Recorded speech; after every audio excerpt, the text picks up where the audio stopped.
Han Li didn't dare to take the oncoming Fire Age fireflies lightly, and his mantra-treasured axis instantly appeared behind him amid a flash of golden light.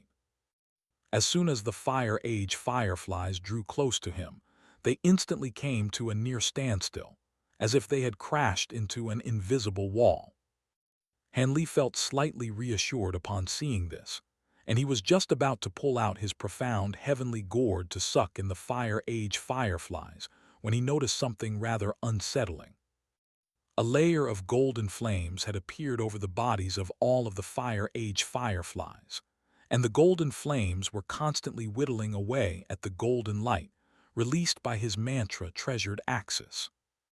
As the rays of golden light were gradually eradicated, the Fire Age fireflies began to regain their speed of movement, and it was clear that these Fire Age fireflies were of a far caliber than all of the ones that he had encountered in the past. Meanwhile, Worm 3 had already been completely surrounded by Fire Age fireflies, and even though the layer of silver light around her body was still intact, it was riddled with holes and clearly on the verge of giving out. As for Fox 3, he was in an even worse situation.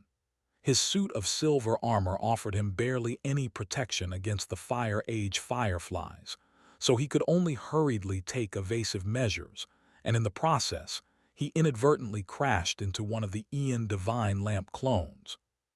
A fiery, crimson worm instantly erupted out of the lamp before pouncing at Fox 3, who hurriedly retaliated by lashing out with his Heavenly Fox Bloodform saber, unleashing a massive, crimson saber projection that swept up hundreds of Fire Age fireflies before striking the fiery worm. The fiery worm was instantly torn to shreds before exploding into a flurry of flames, and Fox 3 had only just had a chance to heave a faint sigh of relief upon seeing this when two other Divine Lamp clones also lit up, following which two more fiery worms pounced out of them from either side of Fox 3, biting down onto his shoulders before he had a chance to react. As a result, he was instantly locked into place before being overwhelmed by the swarm of Fire Age fireflies around him. A grim look appeared on Han Li's face upon seeing this. Inundated by the swarm of Fire Age fireflies, Fox 3's life force began to rapidly seep away, and his aura also gradually began to wane. If he wasn't rescued in short order, then he was going to be in a truly dire situation. With that in mind, Han Li gritted his teeth as he swept a sleeve through the air to release 36 azure bamboo cloudswarm swords, which transformed into countless azure sword projections that intertwined with one another to form a huge net before sweeping toward the Fire Age fireflies. At the same time, his mantra-treasured axis was withdrawn back into his body before revolving in reverse, drastically enhancing his speed as he rushed toward Fox 3. No longer impeded by the mantra-treasured axis, the Fire Age fireflies instantly reverted back to their original speed, and even though most of them were intercepted by the net of sword projections, some were still able to slip through the cracks to pursue Han Li. However, this was simply a compromise that Han Li was forced to accept as he flew over to Fox 3's side, then channeled his heavenly baleful purgatory arts before lashing out with both fists at the two lamp clones on either side of Fox 3.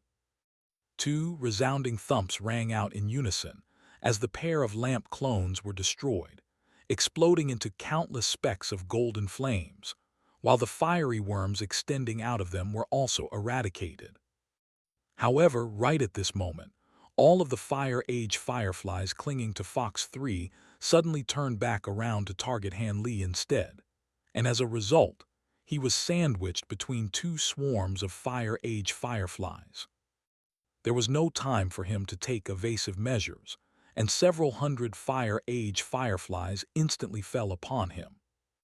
To compound his woes even further, a burst of formidable time-law power fluctuations erupted out of the specks of fire that the pair of eradicated lamp clones had disintegrated into, and Han Li was instantly rooted to the spot. In the next instant, Chi Mosey abruptly appeared before him amid a burst of spatial fluctuations, then grabbed onto the front of his robe. "I've got you now," he sneered. "Brother Han," Fox 3 called out in an alarmed voice. At the same time, a burst of formidable reincarnation law power fluctuations erupted out of Worm 3's body, and all of the Fire Age fireflies around her quickly began dropping to the ground, having entered a state of hibernation. Worm 3's brows furrowed tightly at the sight of the dire situation that Han Li was in, and she immediately began flying in his direction. However, she had only managed to travel no more than 1,000 feet when all of the lamp projections around her began to glow radiantly before releasing a series of fiery worms, all of which intertwined with one another to form an obstructive barrier in her path. Chi Mosey turned his gaze to Worm 3, then took a glance at Fox 3 before returning his gaze to Han Li as he sneered. "Looks like no one can save you this time." A burst of golden flames erupted out of his hand as he spoke, instantly inundating Han Li's entire body. "Brother Han!" Fox 3 yelled in a distraught voice as he raised his heavenly fox bloodform saber, but before he had a chance to swing it, Chi Mosey casually swept a sleeve in his direction, releasing a ball of golden flames that struck him on the chest to send him flying back through the air. Worm 3 was also looking on with a furious expression, but all she could do was watch helplessly as Han Li was devoured by the golden flames. Chi Mosey remained holding onto the front of Han Li's robe as if he were holding a torch aloft, watching with immense satisfaction as Han Li's body was slowly incinerated into ashes. As Han Li's body slowly burned away, black ashes began to fall out of the fire, but no nascent soul emerged. A cold sneer appeared on Chi Mosey's face upon seeing this, and he raised his other hand, upon which a series of fiery, golden lotus flowers appeared around him, forming a massive cage that completely restricted the entire surrounding space. A tall figure appeared within the cage of golden lotus flowers, and it was none other than Han Li. "Did you really think you could fool me again with a substitution puppet?" Chi Mosey sneered as he turned to face Han Li. At this moment, not only was Han Li completely immobilized within the cage of golden lotus flowers, the flames burning over the lotus flowers were constantly lapping at him, sending bursts of excruciating, burning pain spearing into his body, causing his expression to become twisted with agony. Chi Mosey had no intention of wasting any time, flying over to Han Li in a flash before grabbing onto his head with a white-knuckled grip. Han Li instantly felt as if his head were about to explode, and he couldn't help but let loose an agonized cry. Chi Mosey seemed to be very fond of hearing the sounds of Han Li's suffering, and he tightened his grip even further. Han Li's face had turned deathly pale, and his eyes were bulging outward, looking as if they were about to explode at any moment. A frantic look appeared on Worm 3's face upon seeing this, and she thrust a palm forward to release a dark red badge, which flew through the air while swelling rapidly in size. As she injected more and more of her law powers into the badge, it expanded to the size of a city gate while giving off rays of dark red light that proliferated in all directions, causing the surrounding divine lamp clones to disappear one after another. Fox 3 was also storming back into the fray right behind Worm 3, and his heavenly fox bloodform saber was glowing with radiant, crimson light, but Chi Mosey merely turned to look at the two of them with a mocking sneer on his face. "We won't make it in time," Worm 3 said in a despairing voice. All of a sudden, Han Li's head exploded like an overripe watermelon under Chi Mosey's vice-like grip, and looks of grief and despair instantly appeared in the eyes of Fox 3 and Worm 3 at this horrific sight.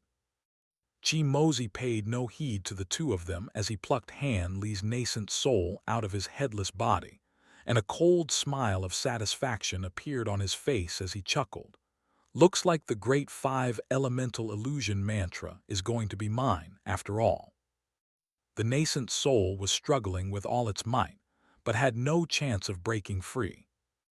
A layer of black light appeared over Chi Mozi's eyes, following which 2 thin threads of black light shot out of his pupils before wrapping themselves around Han Li's nascent soul. Using this secret method, he could successfully search any nascent soul as long as it belonged to a cultivator of an inferior cultivation base to himself, even if there were restrictions placed upon said nascent soul. Furthermore, most of the power of the nascent soul in question would also be absorbed by him, so very little of it would go to waste. However, as soon as the black threads of light shot out of his eyes, his expression instantly changed drastically as a look of chilling realization appeared on his face. But it was already too late. All of a sudden, Han Li's headless body vanished into thin air amid a burst of law power fluctuations, as did his nascent soul. At the same time, the azure-robed Liu Zizai appeared beside Worm 3 with a faint smile on his face. Thanks to the seamless collaborative effort between his illusory law powers and Worm 3's reincarnation law powers, they had managed to completely fool Chi Mozi at the cost of a substitution puppet. Right at this moment, a white whirlwind swept onto the scene from afar, and it was none other than Lekima.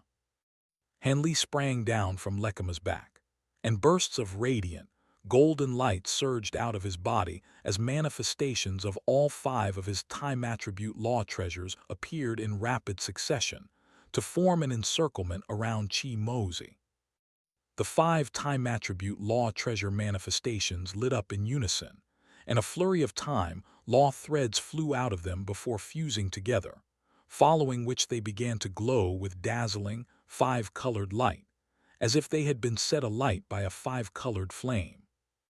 A look of shock and horror appeared on Chi Mozi's face before instantly stiffening as the 5-colored light washed over him. Immediately thereafter, layers upon layers of projections of himself appeared over his body before fading away one after another. Meanwhile, everyone else was looking on with stunned expressions from thousands of feet away, and no one dared to approach Han Li as they could all sense that Chi Mozi's cultivation base was gradually receding, all the way until he reverted back into a high zenith cultivator. However, at the same time, the 5-colored light was also rapidly dimming, looking as if it could fade away at any moment. Right as the 5-colored light completely vanished, Han Li let loose a thunderous roar as he channeled his true spirit bloodlines and heavenly baleful purgatory arts in unison, instantly transforming into a devilish deity with 3 heads and 6 arms before reaching out with 2 of his hands at once, one aimed at Chi Mozi's dantian and the other at his heart. 2 dull thumps rang out as Han Li's hand was able to tear through Chi Mozi's chest before crushing his heart, but his other hand was not able to pierce into Chi Mozi's dantian. Han Li's brows furrowed slightly upon seeing this, and he pulled back his hand in preparation to deal a finishing blow, but right at this moment, hundreds of Fire Age fireflies erupted out of Chi Mozi's dantian, alongside a burst of scorching heat before swarming toward Han Li. Han Li's arm instantly turned charred black and withered as the Fire Age fireflies crawled over his body. An alarmed look appeared on Han Li's face upon seeing this, but the fiery, silver figure then sprang out of his shoulder before transforming into a wave of silver flames that inundated his arm along with the swarm of Fire Age fireflies. Right at this moment, a clump of golden law threads flew out of Chi Mozi's dantian. Enveloped within it was Chi Mozi's nascent soul with a look of burning resentment on its face, and it vanished from the spot in a flash before reappearing hundreds of kilometers just an instant later. Fox 3 immediately took a step forward to set off in pursuit, only to be stopped by Liu Zizai. "Don't bother. He's wrapped his own nascent soul in all of his time law threads. Even Lekima won't be able to chase him down," Liu Zizai said in an indifferent manner. Even before the Fire Age fireflies clinging to his arm had been fully eradicated, Han Li had already reached out with his other hand to claim Chi Mozi's storage ring and storage bracelet, while the Ian Divine lamp fell into Worm 3's grasp. Everyone gathered together and Worm 3 said, "Brother Han, we had an agreement. Don't worry, I haven't forgotten. I told you I only want the Ian Divine lamp, and that still stands." Han Li replied with a nod before tossing the pair of storage tools at Worm 3, who smiled as she tossed the Ian Divine lamp at him in return. After the items were examined to ensure that nothing was amiss about them, they were promptly stowed away. "Fellow Taoist Han, I've already fulfilled my end of our agreement, so it's time for you to return my bonded soul tablet to me, right?" Lekima asked as he approached Han Li, who was just about to respond when the entire space abruptly shuddered violently. Everyone immediately turned in the direction where the dark heaven's devilish deity was still locked in battle against Tai Sui's soul fragment, where they saw a streak of black light and a streak of golden light clashing over and over again with tremendous force. Most of the enormous mountain below had already collapsed, while countless enormous rifts had been torn into the surrounding space, and the entire seventh level was trembling violently. Thankfully, these spatial rifts were constantly being sucked away by the shockwaves from their clashes. Otherwise, the entire seventh level would have already collapsed. The spatial rifts seemed to have no effect on the pair of combatants, and after yet another earth-shattering clash, the two streaks of light separated to reveal the dark heaven's devilish deity and the golden soul fragment. "It's been a long time since I've been able to fight to my heart's content like this." The dark heaven's devilish deity chortled as a burst of black light erupted out of his body before rapidly expanding to take up most of the entire sky. Radiant, golden light was also emanating from the soul fragment's body to contend against the black light. But at the moment, the soul fragment was looking far frailer than before, and the golden light around it was completely enveloped within the all-encompassing black light, which was only continuing to spread. Even though Han Li and the others were situated quite far away, it didn't take long for the black light to reach them, and the immortal spiritual power in their bodies was instantly thrown into a state of complete disarray, while their hearts began to thump violently as if they could explode at any moment. On top of that, the scenery around them was rapidly changing, as if they had fallen into a boundless nightmare. These were all precursors of imminent inner demon backlash. Han Li's expression changed drastically as he hurriedly channeled all of the remaining time law powers in his body to protect himself while flying away into the distance. However, due to the chaotic state of his immortal spiritual power, his speed was significantly hampered, and his time law powers were also failing to protect him as his inner demons continued to rear their ugly heads. Liu Zizai, Worm 3 and the others were also frantically flying away while channeling their own law powers for protection, but it seemed like they were in a similar situation. Thankfully, the black light didn't spread any further beyond this point, and even though everyone was flying very slowly, they were still eventually able to emerge from the black light, upon which all of the debilitating effects that they were experiencing quickly subsided. Even so, they continued to fly away for some time before turning around to look at the vast expanse of black light behind them with stunned looks on their faces, and in particular, Liu Zizai, Glin, and Lekima were clearly feeling a little depressed. They were already aware that a massive disparity in power existed between them and the dark heaven's devilish deity, but they were still great encompassment cultivators, nonetheless, so they had thought that they would be able to fare much better in the face of his power, but that was clearly not the case. If a true battle of life and death were to take place between them, even if the three of them were to join forces, they would still undoubtedly be easily crushed. Meanwhile, Han Li was peering into the black light in the distance with a contemplative look in his eyes, and it was unclear what he was thinking. Within the suffocating black light, the golden light around the soul fragment had been compressed significantly, shrinking down to a radiant ball of golden light that was several thousand feet in size, and it was only continuing to be compressed further and further. It's a real pity that all that remains of you is this soul fragment. There's no point in continuing this battle any longer. The dark heaven's devilish deity sighed as he swept a sleeve through the air, and 9 giant, black hands, each of which was around an acre in size, abruptly appeared around the ball of golden light surrounding the soul fragment. Every single one of the giant hands was giving off unmatched destructive power, staining the nearby space black while also causing it to crumble away. The 9 giant hands pressed forward in unison to strike the ball of golden light, which was instantly shattered into pieces, while the soul fragment was sent stumbling back through the air. The 9 giant hands were only stopped in their tracks for a split second before continuing to crash down upon the soul fragment, but right at this moment, 10 streaks of fiery, golden light erupted out of the soul fragment's body, all of which were imbued with immense time law powers.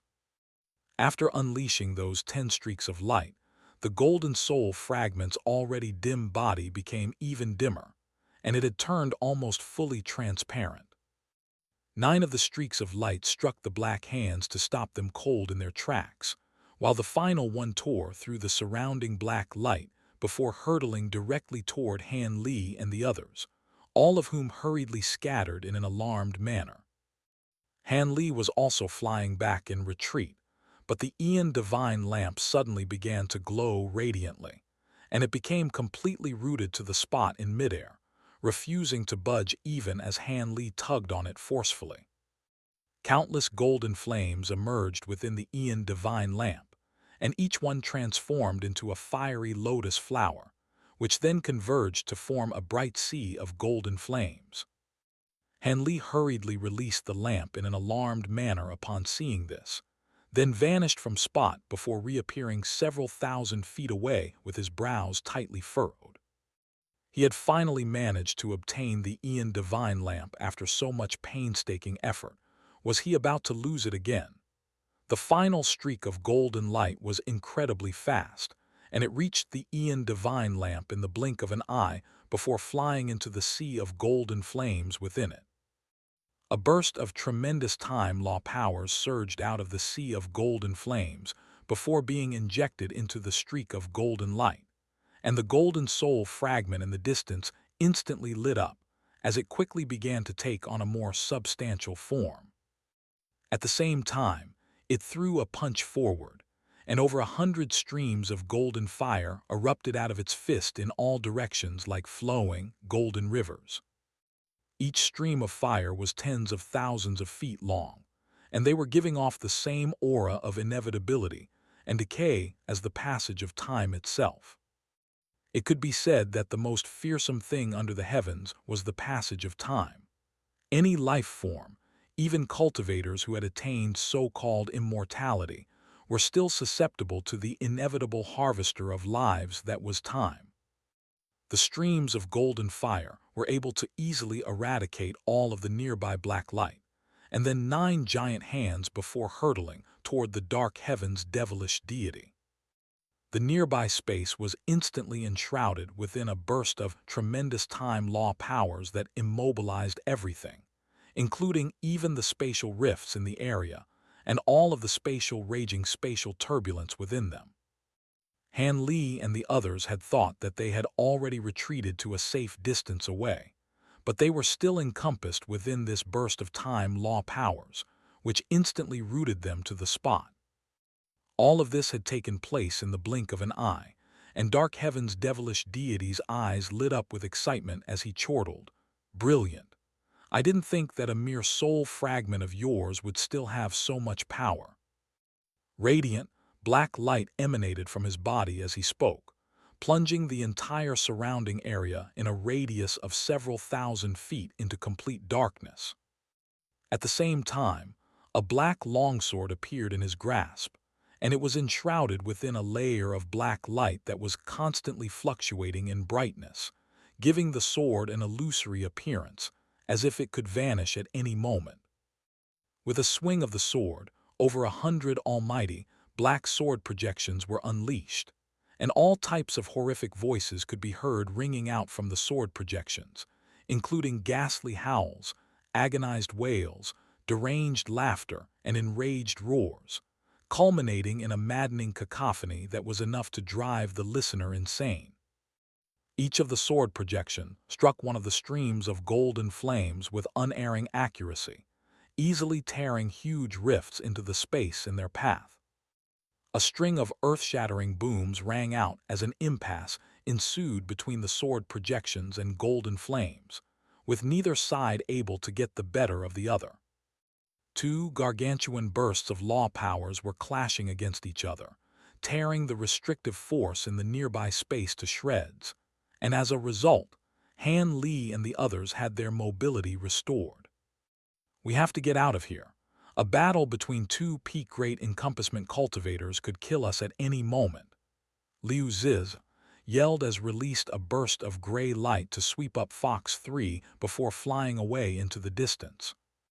Meanwhile, Han Li was observing the rivers of golden flames from afar, while sensing the time law powers emanating from them, and the more he observed, the more inspired he felt. However, this was not the time to be dwelling on inspiration, and he took one final glance at the radiant Aeon divine lamp, then tore his gaze away with gritted teeth before also flying away into the distance. Worm 3, Lekima, and Kalin had naturally all fled the scene as well. Right at this moment, the golden soul fragment made a hand seal, and the golden light radiating from its body instantly increased in brightness by over tenfold. A surprised look appeared on the dark heaven's devilish deity's face upon seeing this. The golden soul fragment was elevating its own power without considering the costs at all. Before he had a chance to do anything, dazzling rays of golden light erupted out of the streams of golden flames, destroying all of the black sword projections before sweeping toward the dark heaven's devilish deity from all directions. The dark heaven's devilish deity raised an eyebrow upon seeing this, but he remained calm and composed as he rapidly maneuvered himself through the air while lashing out with his black sword in all directions. Countless black sword projections fanned out around him like a blooming, black lotus flower, which was able to keep the oncoming rays of golden light at bay with ease.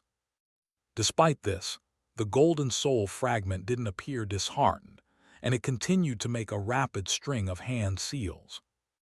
All of a sudden, a resounding boom rang out as its body exploded into a vast expanse of blinding golden light, forming a golden world that encompassed the entire surrounding area in a radius of tens of thousands of kilometers. For the first time, a look of alarm appeared on the dark heaven's devilish deity's face. All of the sudden, all of the rays of golden light in the air doubled back before converging to form an ovular body of golden light with a diameter of thousands of kilometers, hanging in the sky like a giant star. All of the nearby golden and black light completely faded away, and everything descended into peace and quiet in an eerie fashion. "Is that a spirit domain?" Han Li couldn't help but turn around with an intrigued expression upon sensing what was happening behind him. It seemed that the massive, golden star was indeed a spirit domain. "That's a oneness-tier spirit domain. Oneness-tier spirit domains possess a substantial form and are far more powerful than spirit form and creation-tier spirit domains. I didn't think that a mere soul fragment would be able to conjure up a spirit domain of this caliber. We have to get out of here right now. Its intention is most likely to detonate its own spirit domain to take down the dark heaven's devilish deity with it," Lekima yelled in a frantic voice, following which a large cloud emerged from its body to encompass both Han Li and Worm 3. At the same time, a cloud also emerged from each of its four hooves, and its speed was instantly enhanced by severalfold as it darted away into the distance as a white shadow.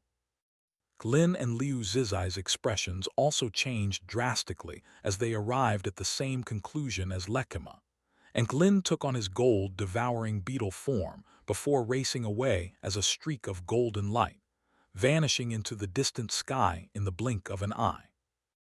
Meanwhile, Liu Zizai opened his mouth to release a ball of gray light, which transformed into a door of gray light that was around 10 feet tall and was giving off bursts of spatial power.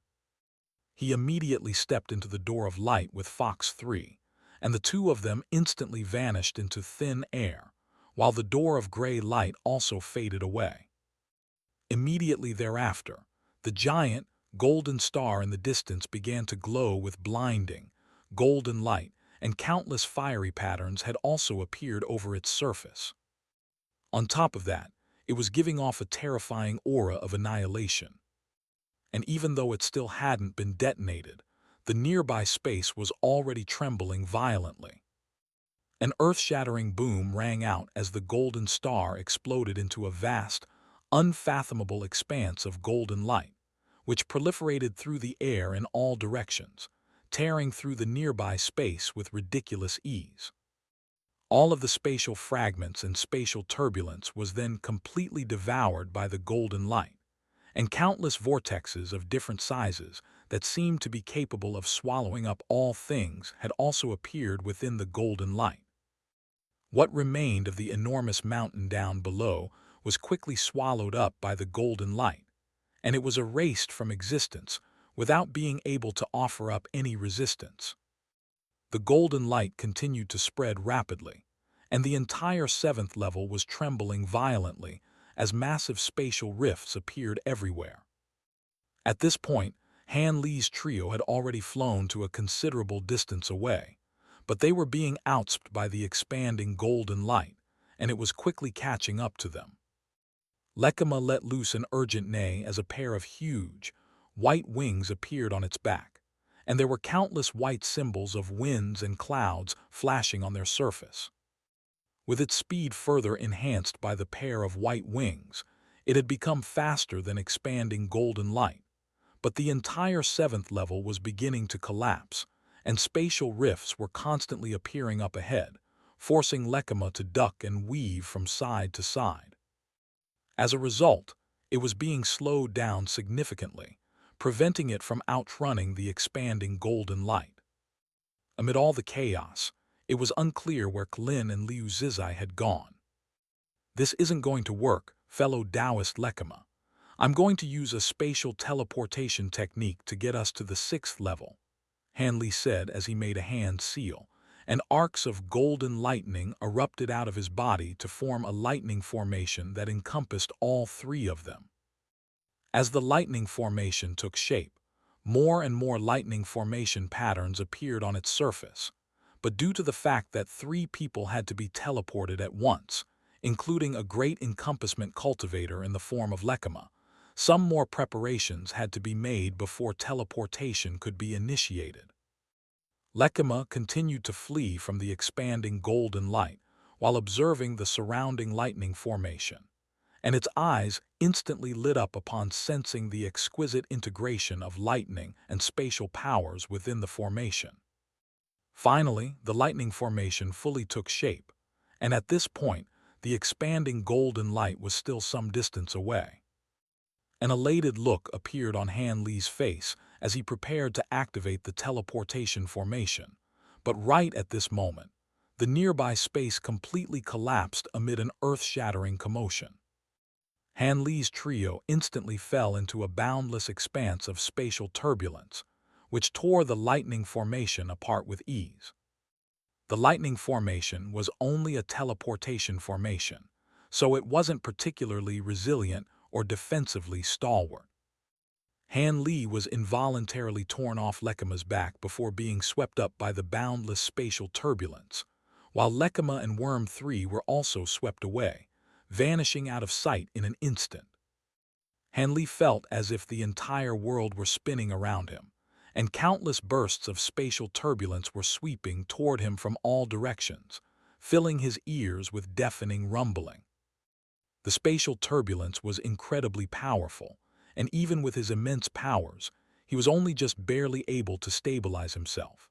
Furthermore, due to the fact that the surrounding space had completely collapsed, there were also spatial fragments interspersed throughout the spatial turbulence.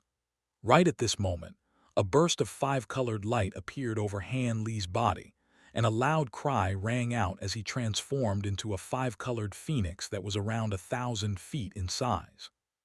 It was Han Li's heavenly phoenix form, and it spread its wings as it began soaring through the air in an extremely cautious manner. The spatial turbulence didn't pose much of a threat, but those spatial shards were extremely sharp and would slice even a great encompassment cultivator to ribbons, if given the chance. In the wake of his battle against Chi Mozi, he had exhausted all of his time law powers, so he had to proceed with extreme caution in order to avoid those lethal spatial shards. Right at this moment, a burst of thunderous rumbling rang out from behind him, and he turned to discover that the golden light was sweeping toward him once again. An alarmed look appeared on his face as he channeled his heavenly baleful purgatory arts to transform into a devilish deity with 3 heads and 6 arms. And this time, the 3 heads were those of the azure Luin bird, the lightning bird, and the heavenly phoenix.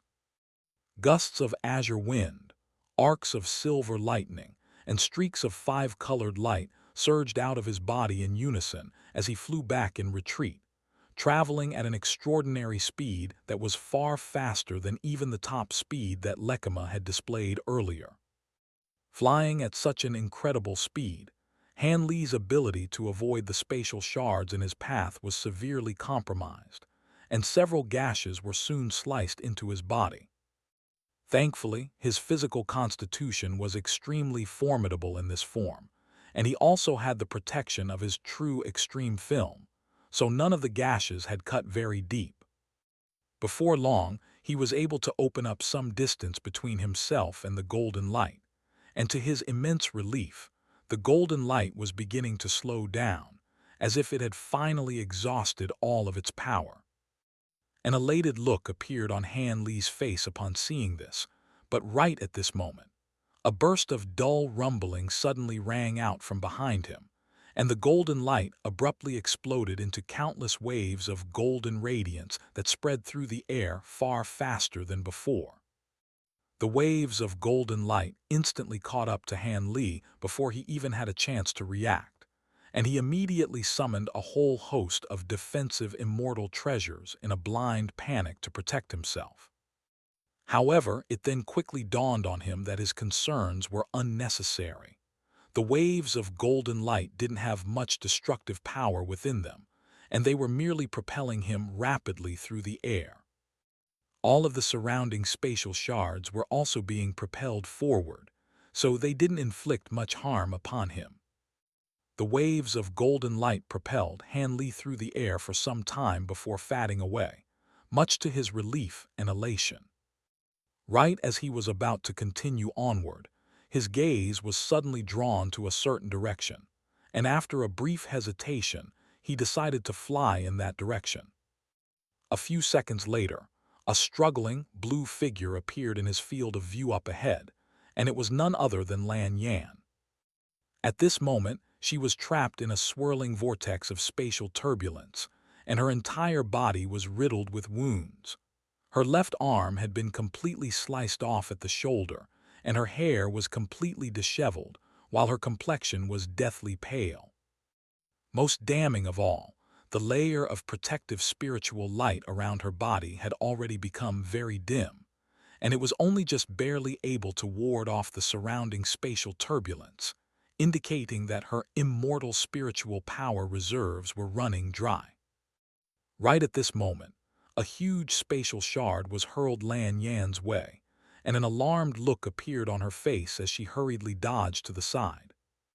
However, in her current, terrible condition, her movements were far slower than normal, and she wasn't able to completely evade the spatial shard. Right as she was about to be struck by the projectile, a streak of black light sped past in a flash, and Lan Yan instantly vanished into thin air, evading the spatial shard by the skin of her teeth. A black figure emerged amid a burst of spatial fluctuations several thousand feet away, and it was none other than Han Li gripping Lan Yan in one of his 6 giant, devilish hands. "Are you, fellow Taoist Han?" Lan Yan asked in a hesitant manner.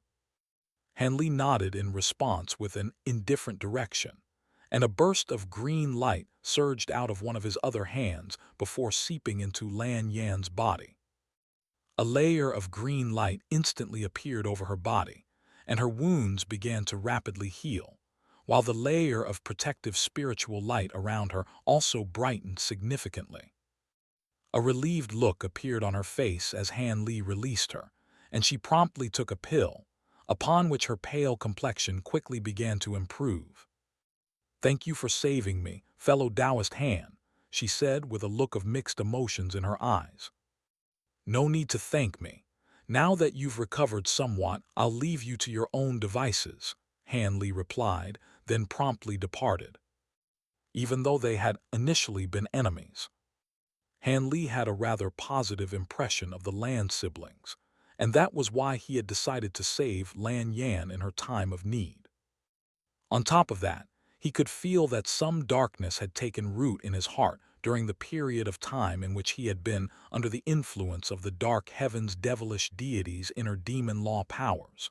So he decided that it was best to do some good deeds where possible in order to cleanse the darkness in his heart.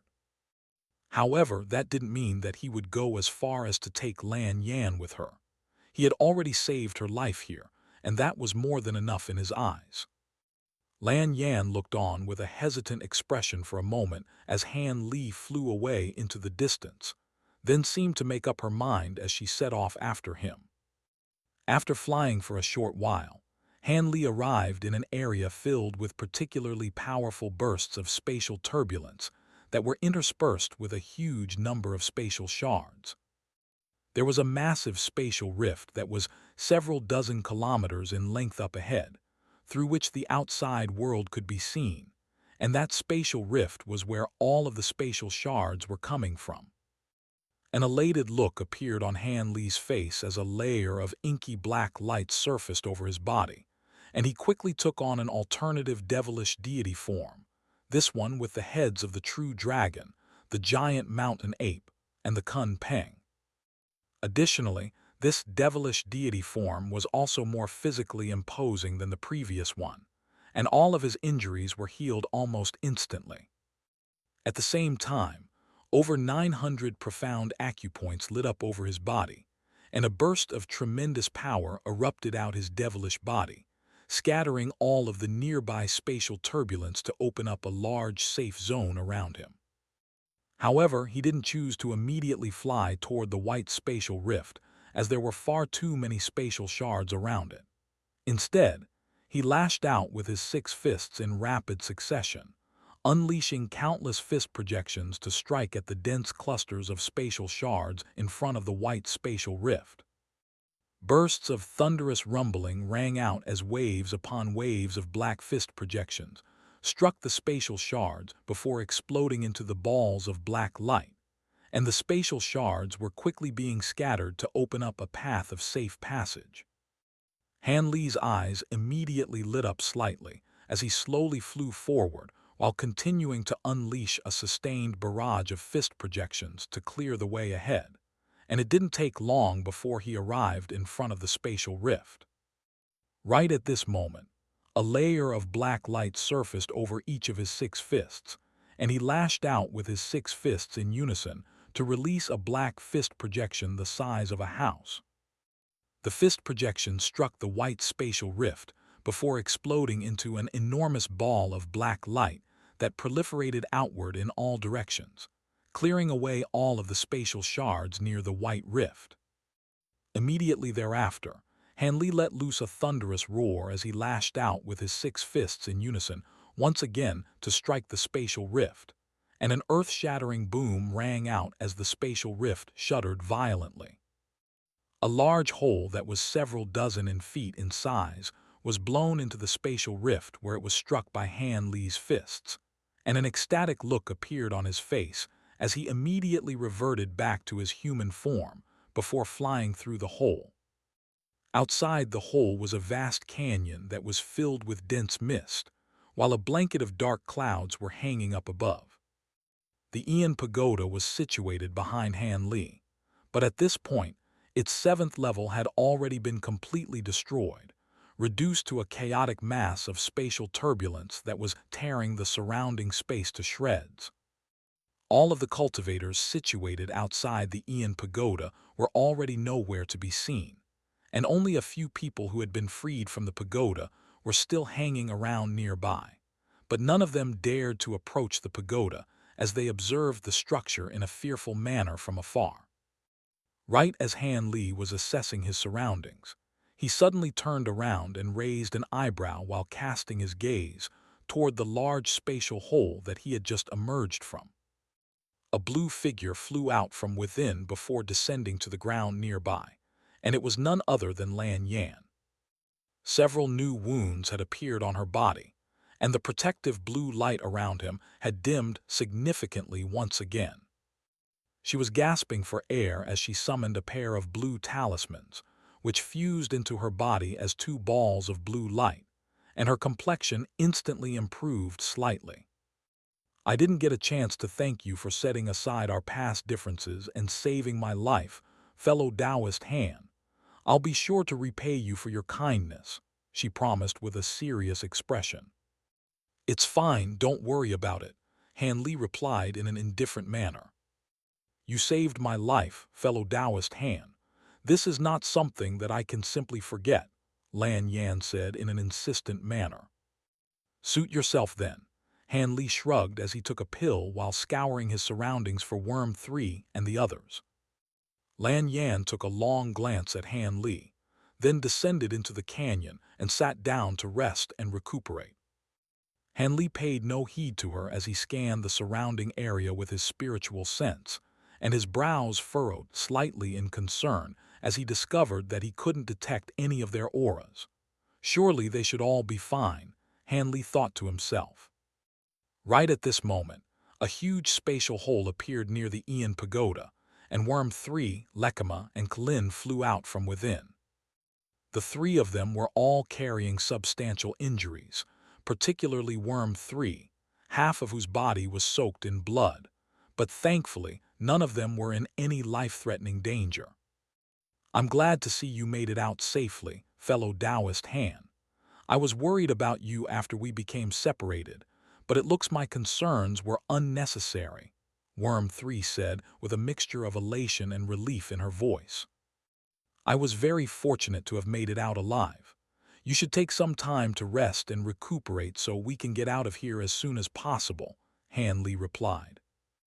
Lekama and Klin were also quite relieved to see that Han Li was unharmed, and they immediately sat down with their legs crossed to tend to their own injuries. Ali, in the azure silk khal of the Golden Origin mountain range. It was night time, and all of the households in the ancient village were busy making supper. Plumes of smoke were rising up from the chimneys of the houses in the village, and the village chief was seated at the table in his own front yard, along with a few old friends, sipping on some home-brewed wine while his wife prepared food in the kitchen.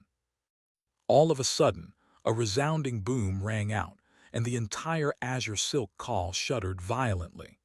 The table jumped up slightly into the air, and much of the wine in the bowls on the table came spilling out. When is this going to end? The village chief grumbled as he hurriedly reached out to steady his bowl and the wine flagon. I just don't understand. What in our village could possibly be of such interest to those high and mighty immortals? A dark-skinned elderly man sitting across from the village chief complained. I heard that some treasure had appeared in the azure silk khal, and many immortals came to visit the khal before disappearing without any explanation. The remaining people have sealed up the khal, so no one can access it now, a middle-aged man said. I don't care what they're doing as long as they don't ruin our spring, the village chief said in a concerned manner. Another resounding boom rang out as they spoke, and unbeknownst to them, these were about to their final moments. Ali. Inside Whitehead Valley, The ground was trembling violently amid bursts of thunderous rumbling. Deep within the valley, many cultivators dressed in Almighty Sword sect attire were gathered around the stone archway, and all of them were staring intently at the space beneath the archway, not daring to relax for even a single instant. Right at this moment, a group of 5 or 6 figures emerged from the space there amid a flash of silver light, and looks of immense relief instantly appeared on the faces of the nearby Almighty Sword sect cultivators at the sight of them. It was none other than Lei Yu's group that had emerged from the silver light. Taoist Master Dao Yin's complexion was still looking rather pale, and there was an urgent look on his face, while Lei Yus and the others were also looking far from pleased, so it was clear that something had gone wrong. "Chen Chuan, have you completed the task I assigned to you?" Taoist Master Dao Yin asked. A tall, male figure with a long, black beard stepped forward as he cupped his fist in a respectful salute and replied, "Yes, Master. I finished setting up everything close to a month ago, and I examined everything twice to ensure that there's nothing amiss. Give me the Dragon Tooth Key, then get out of here right now," Taoist Master Dao Yin instructed in an urgent voice. Chen Chuan's brows furrowed slightly upon hearing this, and he wanted to raise some questions, but didn't dare to do so. In the end, he could only flip a hand over to produce a crimson, crescent-shaped jade pendant, which he offered to Taoist Master Dao Yin with both hands. "Let me do it in your stead, Master. Your injuries are too severe," Lei Yu said with a grim expression. "Do we really have to resort to that, Brother Lei?" Chen Chuan asked. "We were unable to kill the Dark Heaven's devilish deity or recover the Aeon Divine Lamp, and the Aeon Pagoda's defenses have already been breached.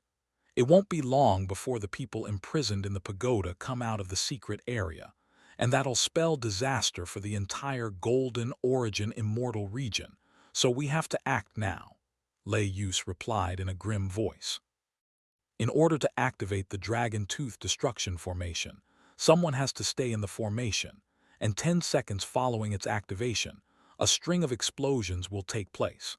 The majority of the power will be released into the secret area, but the residual power will still be enough to wipe out a good portion of the Golden Origin mountain range. Will you be able to make it out safely in your current condition?" Taoist Master Dao Yin asked in a concerned manner. "Rest assured, Master, I'll be fine on my own," Lei Yus assured with a smile. "Senior Dao Yin, is there no other way? The foundations of our Heavenly Water sect and your Almighty Sword sect are both built upon the Golden Origin mountain range, so this will surely negatively impact both of our sects. On top of that, what about the countless innocent lives that will be lost? What have they done to deserve such a terrible fate?" Su Anqian asked with tightly furrowed brows. Everyone fell silent upon hearing this, and it was clear that they echoed her concerns. A hesitant look appeared on Taoist Master Dao Yin's face upon hearing, following which he heaved a forlorn sigh as he said, "I'm afraid we have no choice in the matter." "Allow me to explain," Lei Yus interjected. "The Dragon Tooth Destruction Formation was set up under direct orders from the Heavenly Court. They instructed us to blow up the entire secret area, but we didn't want to inflict such mass destruction upon the Golden Origin mountain range, so we ventured into the secret area with the objectives of killing the Dark Heaven's devilish deity and recovering the Aeon Divine Lamp. However, now that we've failed on both accounts, we have no choice but to execute the Heavenly Court's orders." Su Anqian's expression changed slightly upon seeing this. She was aware of the weight of official orders from the Heavenly Court. If we had succeeded in our original plan, then we would have been seal away all of the beings imprisoned in the Aeon Pagoda with the help of the Aeon Divine Lamp. But now, we have no choice but to use the Dragon Tooth Destruction Formation, Lei Yus continued. If those beings previously imprisoned inside the pagoda manage to escape, then the Heavenly Court will be sure to intervene, and the consequences will be far more dire. Our Almighty Sword sect will most likely be wiped out, and there's a good chance that your heavenly water sect will also be held partly responsible. Hence, some sacrifices must be made, Taoist Master Dao Yin sighed. As soon as his voice trailed off, another resounding boom rang out within the valley, and the ground began to tremble even more violently than before.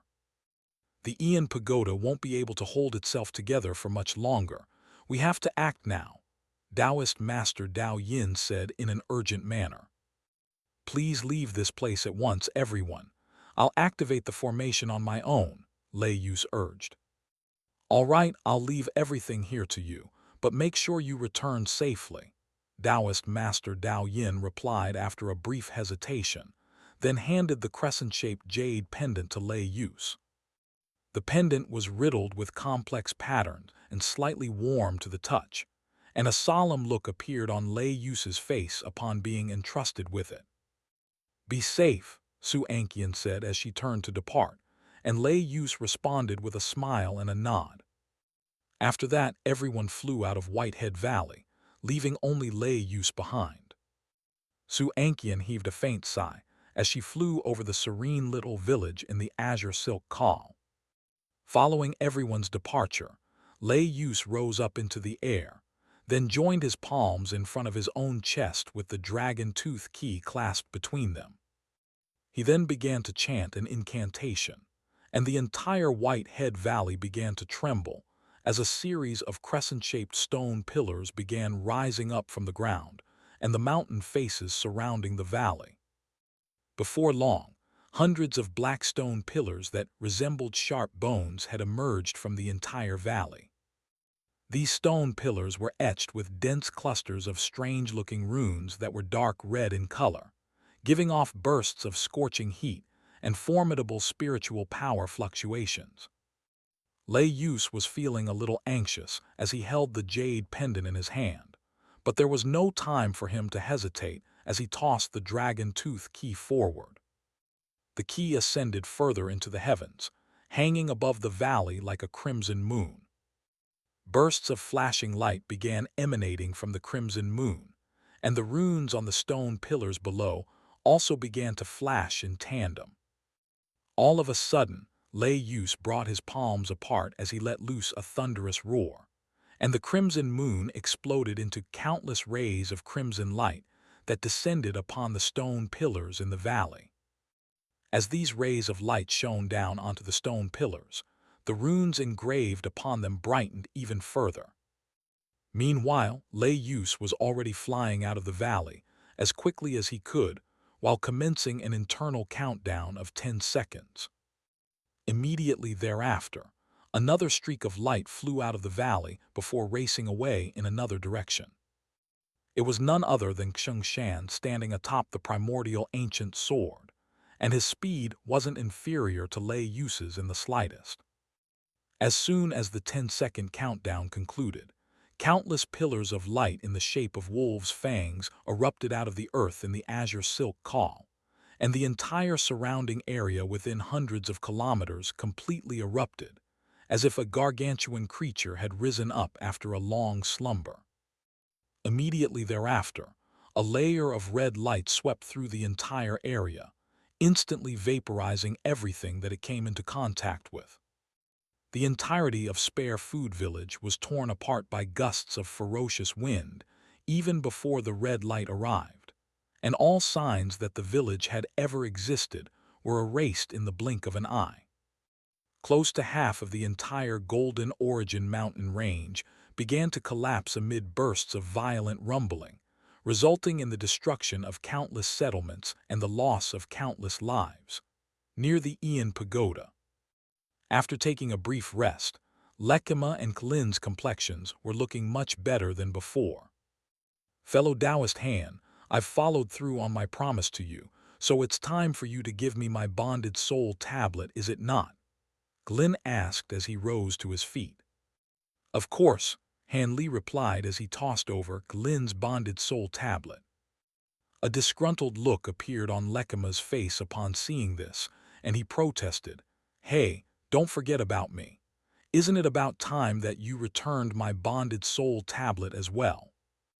Have you forgotten that you promised me compensation in exchange for your bonded soul tablet, fellow Taoist Lekima? Hanli asked as he pulled out Lekima's bonded soul tablet, but didn't return it to him. I really did forget about that, but of course you didn't, Lekima chuckled. I suppose it's for the best. This way I won't have to owe you any favors. A streak of white light then came flying out of his mouth, containing a large white flag that was riddled with designs of wind and clouds, and giving off extremely formidable wind law power fluctuations. Even without any injection of immortal spiritual power, the sheer presence of the flag alone was enough to stir up violent air currents within a radius of several hundred feet, forming an enormous, swirling vortex. There was a reluctant look in Lekima's eyes as he gazed upon the flag, but he still offered it to Han Li as he said, "This Windbringer flag is a prized fifth-tier immortal treasure of mine that can be used to greatly enhance one's speed. I'm now gifting it to you as compensation for retrieving my bonded soul tablet. This is indeed a fine immortal treasure, but in order to fully tap into its power, one has to have mastery over the laws of wind, and that does not apply to me. So I'm afraid that I must refuse it. Instead, may I ask for something else as compensation?" Hanli asked as he swept a sleeve through the air, sending the flag drifting back to Lekima. "What else would you like from me, fellow Taoist Han?" Lekima asked with a surprised expression. "I don't want any of your treasures. Instead, I want you to agree to a condition of mine," Hanli said with a faint smile. "What is it?" Lekima asked. "I can see that you are a true spirit, so I'm sure you've heard of the true spirits, the Baxia and the Julian, right?" Hanli asked as he switched to voice transmission. "I am indeed aware of them. They are extremely rare and powerful true spirits. What does that have to do with our discussion here?" Lekima asked with a perplexed expression. "As compensation, I would like to secure you a batch of blood essence from each of those two true spirits," Hanli replied. At the moment, he already possessed 10 true spirit bloodlines, and he was only missing 2 bloodlines from his 12 awakening transformation, were those of the Baxia and the Julian. Given that the heavenly court was currently hot on his tail, he wasn't going to have much spare time to search for these 2 types of blood essence, so it was much better to assign the task to Lekima, who was a true spirit himself. "You make it sound so simple, fellow Taoist Han. How am I supposed to find these types of true spirits when they're virtually extinct in the true immortal realm? On top of that, both of these true spirits are extremely formidable, so even if I do manage to find them, extracting their blood essence is going to be an exceedingly difficult task," Lekima said in a solemn manner. "I am aware that this is a very difficult task, so all that I ask is that you do your best. If you encounter any difficulties, you can contact me for help at any time," Hanli said as he flipped a hand over to produce a communication formation plate, then handed it over to Lekima along with his bonded soul tablet. Lekima accepted the 2 items from him, then raised an eyebrow as he asked, "You're giving me my bonded soul tablet just like that? Are you not worried that I'll take it without fulfilling my end of the agreement? I think I'm a decent judge of character. I may not have known you for all that long, but I can tell that you're not one to go back on your promises," Hanli said with a faint smile. Finding the last 2 types of true spirit bloodlines wasn't exactly a high-ranking priority anyway, so even if Lekima didn't follow through on his promise, it wouldn't have mattered much to Han Li. If worse came to worst, he would just have to offer a reward for the bloodlines in the reincarnation palace. "I assure you that your trust in me is not misplaced, fellow Taoist Han," Lekima promised with a serious expression, then stowed the communication formation plate and his bonded soul tablet away, along with the Windbringer flag. Right at this moment, the nearby space tour opened once again amid another resounding boom, and Liu Ziza and Fox 3 flew out from within. The 2 of them were also carrying some injuries, but none of them were very severe, and they immediately flew over to Han Li's group upon catching sight of them. Right at this moment, a burst of loud rumbling rang out from up ahead, and the sixth level of the Ian Pagoda collapsed violently, releasing a spatial storm that erupted in all directions to send Han Li and the others flying back through the air. On top of that, the spatial storm was interspersed with spatial rifts that were capable of slicing through everything in their path. Everyone hurriedly took evasive measures, but there was a huge number of these spatial rifts, and Fox 3 was unable to evade them all as his right arm was severed by a spatial rift before exploding into a misty cloud of blood. Everyone hurriedly retreated even faster upon seeing this, and Lan Yan was also awoken from her meditation by the commotion. She hurriedly rose to her feet, then flew out of the canyon to join everyone as they fled into the distance. No one displayed any surprise at the sudden emergence of Lan Yan, and thankfully, the spatial storm didn't spread very far, so no one sustained any injuries aside from Fox 3. However, before they even had a chance to catch their breaths, another resounding boom rang out as the fifth level of the Ian Pagoda exploded violently as well. This was followed by the fourth level, then the third level, then the second, and finally the first level. Before long, the entire Ian Pagoda had vanished, replaced by an explosive spatial storm that was tearing everything around it to shreds. The spatial storm contained devastating bursts of spatial power that were far more formidable than the spatial turbulence that Han Li had to contend with earlier, and he had a feeling that even if his time, law powers, and immortal spiritual power were both in peak condition, he would still be doomed if he were to be swept up in the spatial storm. The entire space was trembling and swaying violently in the face of the terrifying spatial storm, and there was a look of lingering fear in Klin's eyes as he remarked, "Thank heavens we managed to make it out in time. Otherwise, we would have surely died in there." Even with his incredibly formidable physical constitution, he was certain that power of the spatial storm would be too much for him to bear.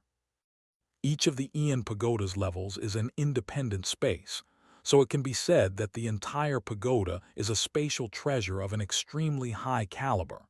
Hence, its self-detonation is naturally sure to unleash unfathomable power, Liu Zizai said. Fellow Taoist, she is still inside. He was forced to withstand the detonation of Tai Sui's oneness tier spirit domain, and now he's been swept up in such a terrifying spatial storm. I'm afraid the chances of him surviving all of this are extremely slim, Lekama sighed. The detonation of a time attribute oneness tier spirit domain is already powerful enough to threaten any great encompassment cultivator, and fellow Taoist, she has only recently been freed, so he most likely hasn't recovered all of his power. I'm afraid you may be right, Liu Zizai sighed. Worm 3's brows furrowed slightly upon hearing this, and a hint of concern surfaced in her eyes. Good riddance, I say. I'm glad that old madman is dead, Klin harumphed coldly. Right at this moment, the dark heaven's devilish deity's voice suddenly rang out nearby. Oh, is that right? Glyn shuddered as he frantically looked around in a panicked manner, and his complexion instantly turned deathly pale. Right at this moment, a burst of black light flew out of everyone's bodies before converging to a single spot. Everyone hurriedly examined their own internal conditions upon seeing this, but didn't discover anything amiss. The same bursts of black light had also emerged from the bodies of all of the distant bystanders, and they fused together to form none other than the dark heaven's devilish deity. Glyn's complexion paled even further upon seeing this, and he was rooted to the spot in fear. I've heard that when inner demon law powers are cultivated to a certain degree, one would be able to resurrect themselves in the inner demons of others at any time, even if their physical body and soul were to both be slain. I always thought that was nothing more than hyperbole, but you've proven me wrong, fellow Taoist she, Liu Zizai mused with an incredulous expression. I may have been sealed in this place by Tai Sui for all these years, but during this time, I was able to make some advancements in my inner demon law powers, the dark heaven's devilish deity said in a smug manner. We cannot even begin to fathom your boundless powers, Senior Shi, Worm 3 said, and everyone else also quickly chimed in with words of praise. The dark heaven's devilish deity was extremely pleased by this, and he burst into hearty laughter. However, as Han Li observed the dark heaven's devilish deity, he suddenly noticed that even though the latter had managed to successfully resurrect himself, his aura was far inferior to before, indicating that a price had to be paid for this form of resurrection. Lin was very relieved to see that the dark heaven's devilish deity's attention had been diverted away by everyone else, and he silently ducked behind everyone, hopping to stay out of the dark heaven's devilish deity's line of sight. All of a sudden, the dark heaven's devilish deity turned a cold gaze toward Lin as he harumphed coldly. "Where do you think you're going?" Immediately thereafter, he abruptly vanished from the spot, and Lin's expression changed drastically upon seeing this, as he instantly adopted his gold-devouring beetle form. He had only just completed his transformation when the dark heaven's devilish deity appeared right in front of him, before sending him flying with an almighty punch. And that was only the beginning of a ferocious barrage that had Lin howling for mercy. However, the dark heaven's devilish deity's powers had diminished significantly following his resurrection, so the beating wasn't anywhere near as difficult to endure as last time for Lin. On top of that, Lin fully deserved what was coming to him for his big mouth, so no one stepped in to plead for mercy for him. The spatial storm raged for some time before finally beginning to dissipate, and in the span of just a few seconds, it had completely vanished. Peace and quiet was restored, and it was as if nothing had happened, with only the gargantuan crater in the ground serving as a reminder of the havoc that had just been wrought. All of a sudden, Han Li's eyes lit up as if he had spotted something, and he flew straight into the crater before re-emerging from its depths shortly thereafter with the Aeon Divine lamp held in his hand. After enduring the spatial storm, the lamp was completely unharmed, but its flame had been snuffed out, and the time law power fluctuations emanating from it were also far weaker than before. Congratulations on recovering the Aeon Divine lamp, fellow Taoist Han, although it seems to have sustained some damage, Worm 3 remarked. "I'm already very content just to be able to recover the lamp," Han Li said as he stowed the lamp away. At this point, the dark heaven's devilish deity had finally had his fill of beating Lin, and he flew back with a satisfied expression, while Lin trailed along behind him with a glum look on his bruised and battered face. "We may have made it out of the Aeon Pagoda, but we're still in the Tai Sui Immortal Manor, and it doesn't look like this secret area is going to be around much longer. If the entire Immortal Manor collapses, the destructive power released will most likely be even more formidable than the collapse of the Aeon Pagoda, so I think we should get out of here right away," Worm 3 proposed, and everyone nodded in agreement. "We've already been trapped here for countless years, so of course I'm more than happy to leave this place, but how can we do that? Perhaps you can't sense it at your current cultivation base, but right now, the entire Immortal Manor is encompassed within a tremendous burst of spatial power, and it won't be easy to force our way out," Liu Zizai said. A faint smile appeared on Worm 3's face, and she was just about to respond when the group of bystanders in the distance suddenly flew onto the scene. It was a group of only 20 to 30 living beings, and it was unclear whether the rest had already perished or had gone somewhere else. It was a very diverse group consisting of humans, demons, and devils, and most of them were completely emaciated, presenting a rather pitiable sight to behold. Han Li's brows furrowed slightly as he noticed that all of them possessed immense, high-zenith stage auras, but for some reason, none of them possessed any law powers. Even so, this was still a group of 20 to 30 high zenith cultivators, and everyone looked on with wary expressions as they approached. You must have all been previously sealed in the Ian Pagoda, right? What business do you have with us? Worm 3 asked in a composed manner. If you have a way to leave this place, then please take us with you. We've been trapped in here for countless years, and we've finally been freed.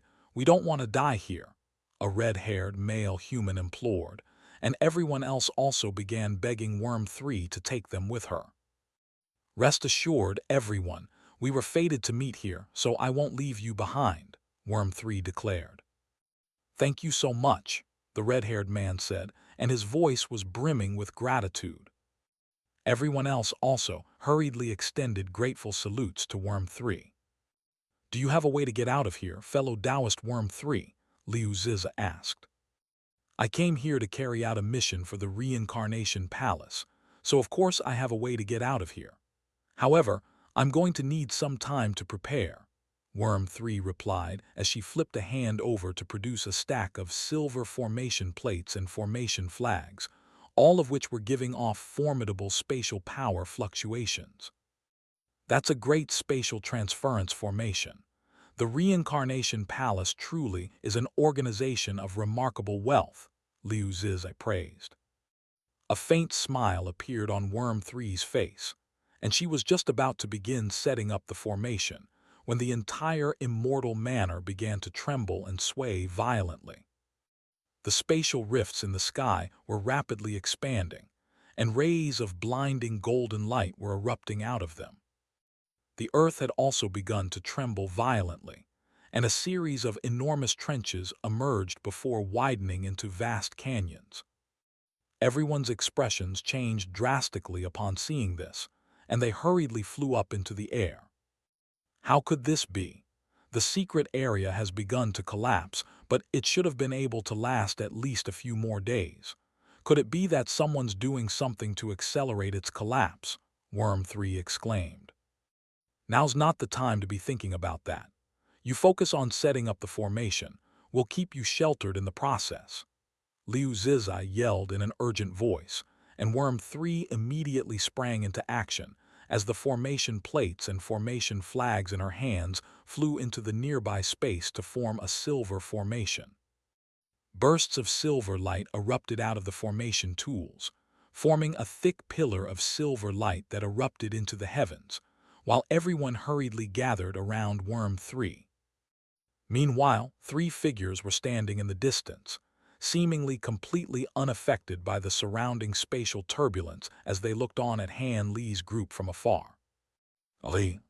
Close to half a day later, the commotion in the Golden Origin mountain range finally began to gradually subside, and at this moment, Taoist Master Dao Yin's group was standing in midair hundreds of thousands of kilometers away, looking on with pained expressions. To the left, the Golden Origin mountain range remained as majestic and exuberant as ever, but to the right, the mountain range had been completely decimated, resulting in the annihilation of countless landmarks and the loss of countless lives. We've caused a horrific tragedy of unimaginable proportions, Taoist Master Dao Yin sighed with a guilt-ridden expression. We're not to blame for this, Master. We did everything in our power to not have to do this, but ultimately, we have no choice but to obey the orders of the heavenly court, Chen Chuan consoled. Right at this moment, everyone spotted a figure flying through the dense smoke in the distance, and a hint of elation surfaced in Chen Chuan's eyes as he exclaimed, "It's Senior Marshal Brother Lei." Indeed, it was none other than Lei Yus, and at the moment, there was a dazed and haunted look on his face. Everyone knew the reason for this, and Su Anqian strode over to his side, standing beside him in a silent act of moral support and solidarity. Right at this moment, a spatial rift suddenly appeared in the sky above what was once the azure silk call, and over 40 figures stumbled out from within in quick succession of one another. The first person to emerge from the spatial rift was none other than the dark heaven's devilish deity, and as soon as he appeared, he immediately yelled, "Sheesh!" What have they done with this place? Han Li and the others quickly emerged behind him, followed by all of the high zenith cultivators that had been previously held captive in the Ian Pagoda. We're free. After all these years, we're finally free. All of the high zenith cultivators had erupted into sobs from excitement and elation. Thank you for saving us, someone yelled, and all of the high zenith cultivators immediately fell to their knees to kowtow to Worm 3. There's no need to be so grateful to me, everyone, Worm 3 said with a dismissive wave. What are your plans from here onward? After being trapped in there for so long, we have no idea what the outside world is like anymore, and whether our past sex even still exist. I can't speak for everyone, but at the very least, I don't have anywhere to go, the red-haired man replied with a wry smile, and dejected looks appeared on everyone else's faces as well. If you have somewhere you can go, then feel free to leave now. If not, you can come with me, and I'll arrange a place for you to go, Worm 3 said. 7-8 of the freed cultivators immediately bade farewell to Worm 3 upon hearing this, while the rest, of which there were over 20, chose to stay. Han Li paid no heed to the conversation taking place between them and Worm 3. At this moment, he was hanging high up in the sky, observing the landscape below with a grim expression. There was nothing but scorched earth as far as the eyes could see, and it was completely unlike the lush mountain range from before. The former Whitehead Valley had already been completely destroyed, transformed into a giant crater that was hundreds of kilometers in diameter, and not a single living being could be seen in the entire decimated area. The massive mountain range previously standing down below had also almost been completely razed to the ground, leaving behind only a small ridge that was no more than several hundred feet tall. Even now, the ridge was still giving off plumes of thick smoke and an acrid, charred odor. Lan Yan was standing beside him with all of the color drained from her face, and her hand was clasped over her mouth in an astonished silence. Not only was the secret area detonated, this entire stretch of the mountain range was also destroyed. Who could have done this? Worm 3 asked as she flew over to Han Li's side. Judging from the current circumstances, I'm guessing the Almighty Sword Sect must have had something to do with this. But what I don't understand is why they had to go so far, Han Li replied in a perplexed manner. That doesn't seem plausible to me. The Almighty Sword Sect is situated in the Golden Origin mountain range, and even though their sect isn't here, there are some powerful sects in the area that are allies of theirs, so surely they wouldn't have resorted to such extreme measures, Fox 3 countered. That's not necessarily true. While the Almighty Sword Sect and Heavenly Water Sect are powerful sects in their own right, one of the main reasons why they've been able to become premier forces in the Golden Origin Immortal region is because of their loyalty to the Heavenly Court. Otherwise, a peak-high zenith cultivator like Dongfeng Bai wouldn't have been assigned to preside over a medium-sized immortal region like the Golden Origin Immortal region, Worm 3 mused. That makes sense. If the Almighty Sword Sect really is behind this, then there's a very good chance that there was involvement from the Heavenly Court, Han Li speculated. The Dark Heaven's devilish deity naturally wasn't interested in the conversation taking place between Han Li's trio.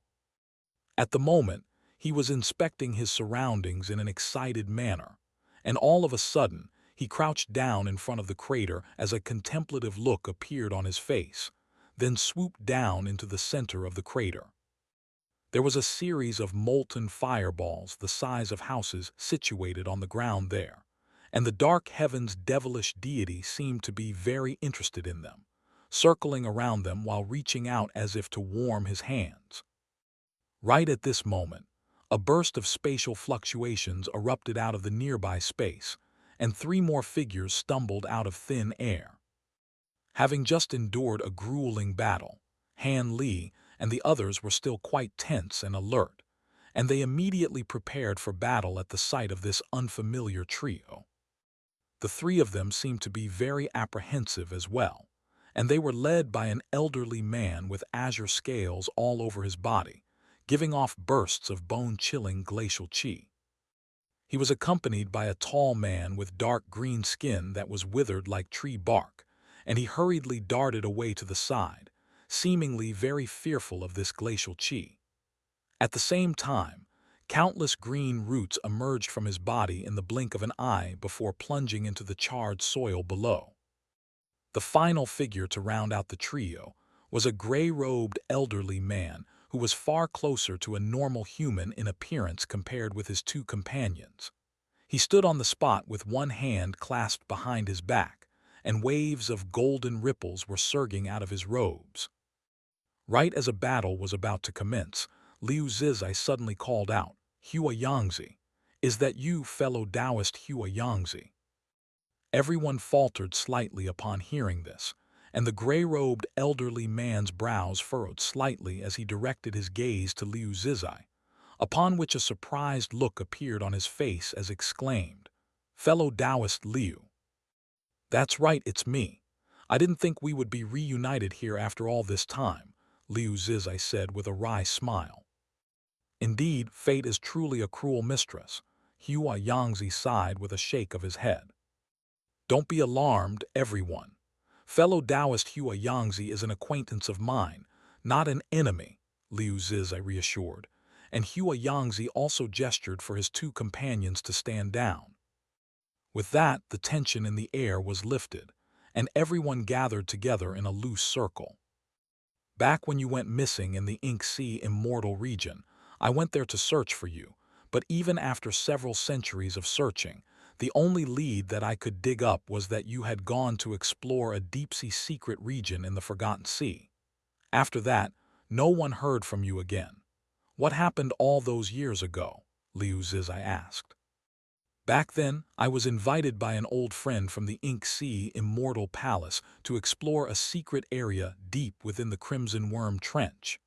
However, that scoundrel betrayed me, and I was ambushed and captured by Immortal Palace cultivators under a whole host of arbitrary crimes. After that, I was thrown into the Immortal Prison, then ended up sealed in the Ian Pagoda, and only after all these years have I finally been freed," Hua Yangzi explained. "You were also trapped in the Ian Pagoda. How did we not see each other in there after all this time?" Liu Zizai exclaimed. "You were trapped in the pagoda as well?" Hua Yangzi asked with a skeptical expression. "Do you not believe me?" Liu Zizai asked as his brows furrowed slightly. "No, it's just that a cultivator of your caliber shouldn't have been able to preserve your cultivation base after being captured by the Heavenly Court. Did they not rob you of your law powers?" Hua Yangzi asked with a perplexed expression, and the same expression was also mirrored on the faces of his two companions. "Are you saying the Heavenly Court robbed you of your law powers? No wonder your cultivation base hasn't regressed, but it seems a little unstable," Liu Zizai mused. "Not only were my law powers taken from me, many cultivators in the Immortal Prison suffered the same fate as well. We were stripped of all of our law threads before being thrown into the Ian Pagoda," Hua Yangzi said in a resentful manner. "Come to think of it, even though you didn't join the Heavenly Court, you've always remained on good terms with them as an itinerant immortal, so why did they decide to target you? Could it be that your law threads were special in some way?" Liu Zizai asked. "Law powers are derived from each person's unique understanding of the great Tao of heaven and earth, so strictly speaking, everyone's law threads are special in some way. However, I don't think the Heavenly Court cared about that at all. They captured many cultivators of all tribes and races, including even plant spirits, and no patterns can be gleaned in the law powers mastered by the captured cultivators. So the whole thing is very suspicious," Hua Yangzi replied. "What did the Heavenly Court do with those extracted law threads, Senior Hua Yangzi?" Worm 3 asked, and Han Li was also very curious to hear the answer to this question. "I don't know. We were never able to find out why they wanted so many law threads. I'm more curious about why your law threads weren't extracted," fellow Taoist Liu, Hua Yangzi replied.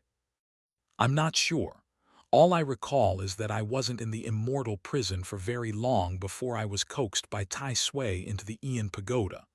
By the way, where were you imprisoned in the Ian Pagoda? Liu Zizai asked.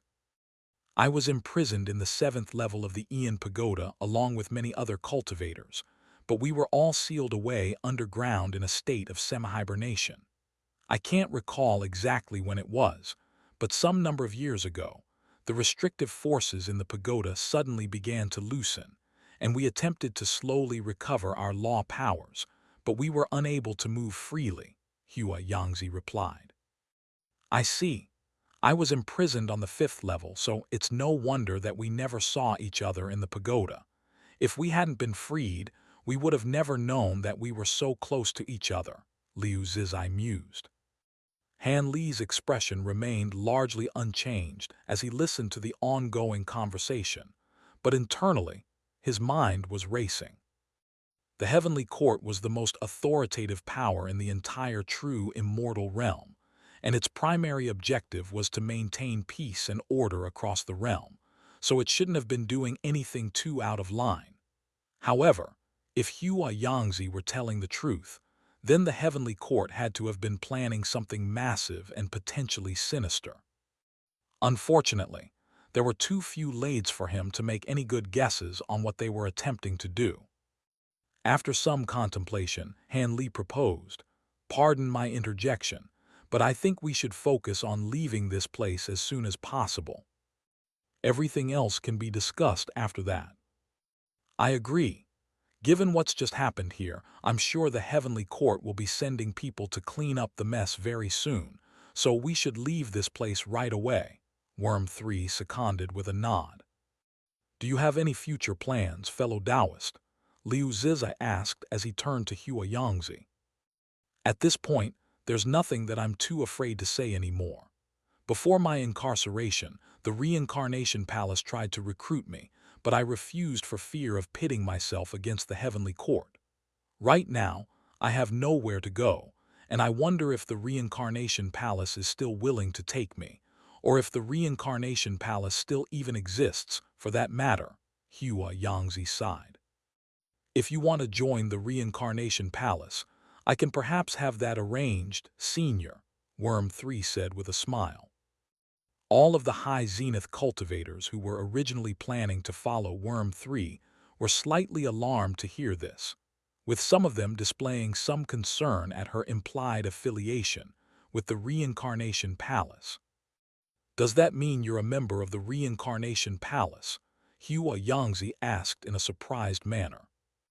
Worm 3 merely smiled and offered no response, but the implication was clear. If it wasn't for them, we would still be imprisoned in the Ian Pagoda right now, Liu Zizai said. Hua Yangzi was rather taken aback to hear this, and he said, "In that case, it looks like I owe my freedom to you. I'm willing to go to the Reincarnation Palace with you." He then turned to his two companions as he asked, "What are your plans, fellow Taoists?" "We're in a similar situation to you. Even though we've managed to escape from the Ian Pagoda, I'm sure the Heavenly Court won't be willing to let us off the hook, so we may as well join the Reincarnation Palace too," the azure-skinned elderly man replied with a smile, while the tree-like man merely nodded in agreement, seemingly a man of few words. "What are your plans, Brother Han? Would you like to return to the Reincarnation Palace with me?" Worm 3 asked. "At this point, I'm only accumulating more and more bad blood with the Heavenly Court, so the sooner I go to the Reincarnation Palace, the sooner I'll have some allies and backers for my protection. Having said that, I hope that I won't be given another hollow reincarnation disciple status like last time," Han Li replied. "Perhaps it's destiny, but your fate seems to be intertwined with that of our Reincarnation Palace, Brother Han. On top of that, you made a significant contribution to the completion of my mission, so I can assure you that you'll become a core member once you come back to the Reincarnation Palace with me this time. Our Palace Master also has a very high opinion of you, and perhaps he'll want to see you," Worm 3 said with a smile. That's all well and good, but I'm still waiting on an explanation about the situation surrounding Jin Tong that you brought up earlier, Hanley said as he switched to voice transmission. I can't elaborate too much on the matter for now. All I can tell you is that Jin Tong is currently being held captive in the Nine Origins Temple, Worm 3 replied after a brief hesitation. Why has Jin Tong been captured by the Nine Origins Temple? Surely you can answer me that question at least, Hanley said as his brows furrowed slightly. From what I heard, Jin Tong used herself as bait to lure out a gold-devouring immortal kept by the Nine Origins Temple, and she was able to successfully devour that gold-devouring immortal. But in the process, she was discovered by the Nine Origins Temple and captured under the combined efforts of several great encompassment cultivators, Worm 3 explained. A grim look appeared on Han Li's face upon hearing this. There's no need to be overly concerned, Brother Han. Gold-devouring immortals are extremely precious, so not only will the Nine Origins Temple not do anything to harm her, they'll most likely do everything in their power to nurture her. The only downside is that her freedom will be compromised for now, Worm 3 consoled. There was a clear implication that Jin Tong would only be granted freedom again, once she was tamed by the Nine Origins Temple. He wasn't overly concerned about that, as Jin Tong certainly wasn't going to be easy to tame. What he was more concerned about was that given her personality, she was most likely going to put herself through a great deal of suffering. As a gold-devouring immortal, she had a near-indestructible body, but there were still things that could hurt her, and given the vast wealth possessed by an almighty power like the Nine Origins Temple, there was no telling what resources they could have up their sleeve to target her. Jin Tong had been with him for the majority of his cultivation journey, so he couldn't just leave her in harm's way. It just so happens that there's going to be an upcoming mission from our Reincarnation Palace concerning the Nine Origins Temple. If you're willing to take on the mission, then you can take the opportunity to rescue Jin Tong, Worm 3 continued. What's the mission? Hanley asked. You know the rules, Brother Han. There are some things that I can't tell you for now. On top of that, there's still a very long time until the mission is set to commence, so you can take this time to make some further advancements in your cultivation base, Worm 3 replied. Fellow Taoist Worm 3, do you have a map of the Golden Origin Immortal region? Hanley asked through voice transmission after some contemplation. Why do you want a map? Are you planning to travel to the Nine Origins Temple? Worm 3 asked as her brows furrowed slightly. Seeing as the Nine Origins Temple is in the Golden Origin Immortal region, I may as well go and scout for some information. Rest assured, I won't do anything reckless, Hanley replied. I'm afraid there's a misunderstanding here, Brother Han. This Golden Origin Immortal region isn't that Golden Origin Immortal region, Worm 3 said with a smile. What do you mean by that? Hanley asked. There are countless immortal regions in the immortal realm, but there aren't actually all that many with shared names. Most of them are small and secluded immortal regions that are completely unaware of one another's existence. However, the case of the two Golden Origin Immortal regions is rather special in that the name is shared by a small immortal region and a much larger one, Worm 3 explained. There are much larger immortal regions out there, Hanley asked as he raised an eyebrow. You've only been in small immortal regions like the Northern Glacial Immortal region, so it's no surprise that you're unaware of this. Then again, this is something that the vast majority of cultivators in the true immortal realm are also oblivious to. After all, for cultivators below the golden immortal stage, they could easily spend their entire lives in just a single immortal region.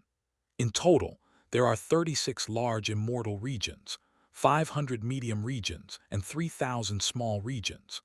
The number of 3,000 is really just one that was arbitrarily assigned. No one knows exactly how many there are, and no one can be bothered to find out, Worm 3 explained. There are 36 large immortal regions. I've heard of the Middle Earth immortal region. I'm assuming that must be one of them, right? Hanley asked. That's right. The Middle Earth immortal region ranks at the very top of the 36 large regions, and the Golden Origin immortal region that the Nine Origins Temple is situated in is also vastly renowned. The Golden Origin immortal region that we're in right now has been able to keep its name despite the overlap, because it was once part of the larger Golden Origin immortal region and only broke off from it during a bout of major unrest, Worm 3 explained. I see, Hanley replied with a nod.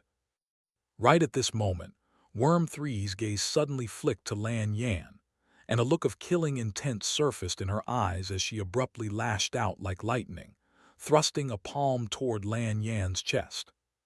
Having just survived that massive ordeal, Lan Yan was feeling a little drained and complacent, and she was caught completely off guard by this turn of events. Before she had a chance to react, she was struck in the chest, and she felt a burst of peculiar power seep into her body from the palm of Worm 3's hand, sending her flying back through the air as she threw up a mouthful of blood. Everyone was initially rather startled by this, but they then quickly realized why Worm 3 had suddenly lashed out. Lan Yan struggled up into a seated position with blood still flowing from the corner of her lips, and a look of alarm and fear on her face. Hanley's brows furrowed slightly as he stepped in between Worm 3 and Lan Yan before the former could attack the latter any further. We can't let her live, Brother Han. She's a disciple of the Nine Origins Temple, Worm 3 said with tightly furrowed brows. Even if she is a disciple of the Nine Origins Temple, she doesn't deserve to die, Hanley countered. Given how long she's been with us, there's no telling what important information she could report back to her sect. She cannot be allowed to return to the Nine Origins Temple alive, Worm 3 insisted. She and her brother made a peace agreement with me earlier, and she didn't go back on the agreement even when I was being attacked by Shi-chan, so it's clear that she's a woman of integrity. I think we should spare her on the condition that she doesn't reveal anything about us to her sect. As an additional layer of security, I can plan a restriction on her soul, Hanley said. Why go to all that trouble? It would be far easier just to kill her, Worm 3 objected in a cold voice. Fellow Taoist Worm 3, if you truly regard me as an ally, then please do me this favor, Hanley implored with a serious expression. A look of realization appeared on Worm 3's eyes upon hearing this, and she finally acquiesced, nodding in agreement to Hanley's request. Hanley knew that she had definitely misunderstood, but he couldn't be bothered to explain himself to her, so he merely cupped his fist in a grateful salute. He then turned to Lan Yan as he said, Fellow Taoist Lan, I'm going to be planting a restriction in your consciousness to ensure that you don't reveal any information about us. I'm afraid you have no choice but to accept this arrangement. Lan Yan remained silent as she pursed her lips and nodded in response, putting on a pitiable display. With that, Hanley plucked a strand of translucent light out of his own glabella, then slowly extended it toward Lan Yan's glabella. The strand of translucent light slithered out of his glabella like a spirit snake, then vanished into Lan Yan's glabella in a flash. Meanwhile, Worm 3 had already descended into the massive crater in the ground. The dark heaven's devilish deity was thoroughly enjoying himself, playing with the balls of molten fire, and he was far from happy to have been interrupted by Worm 3, immediately raising a hand in preparation to lash out at her. Please don't attack me, Senior Shi. I have something to discuss with you, Worm 3 hurriedly yelled in an alarmed manner. What is it? Shikamo snapped in an impatient manner. You've been searching for your wife and son this entire time, haven't you? Perhaps I can help you, Worm 3 said. An urgent look immediately appeared on Shikamo's face upon hearing this, and he hurriedly asked in a frantic voice, Do you know where they are right now? No, but I can help you find them, Worm 3 replied. All hints of derangement faded from Shikangmo's eyes as a look of cold, killing intent appeared on Shikangmo's face, instantly making Worm 3 feel as if she had been plunged into a glacial pit. That's exactly what Tai Sui said to coax me into his Ian pagoda. If you dare to trick me like he did, I'll make you wish you had never been born. Shikangmo threatened with a chilling gaze. I wouldn't dare, Senior, Worm 3 hurriedly replied with cold sweat beading up on her forehead. Good, Shikangmo said as a smile returned to his face, and it didn't take long before he reverted back to his deranged demeanor.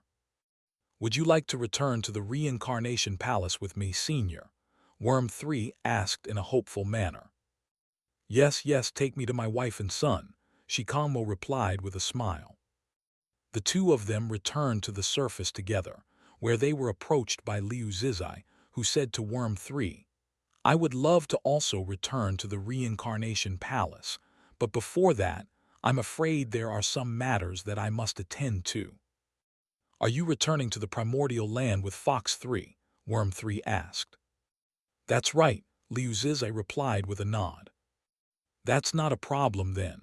The palace master has already told me about this, Worm 3 said. A hint of surprise flashed through Liu Zizai's eyes upon hearing this, but he didn't ask any questions. How about you, fellow Taoist Han? Will you return to the Reincarnation Palace with me? Worm 3 asked.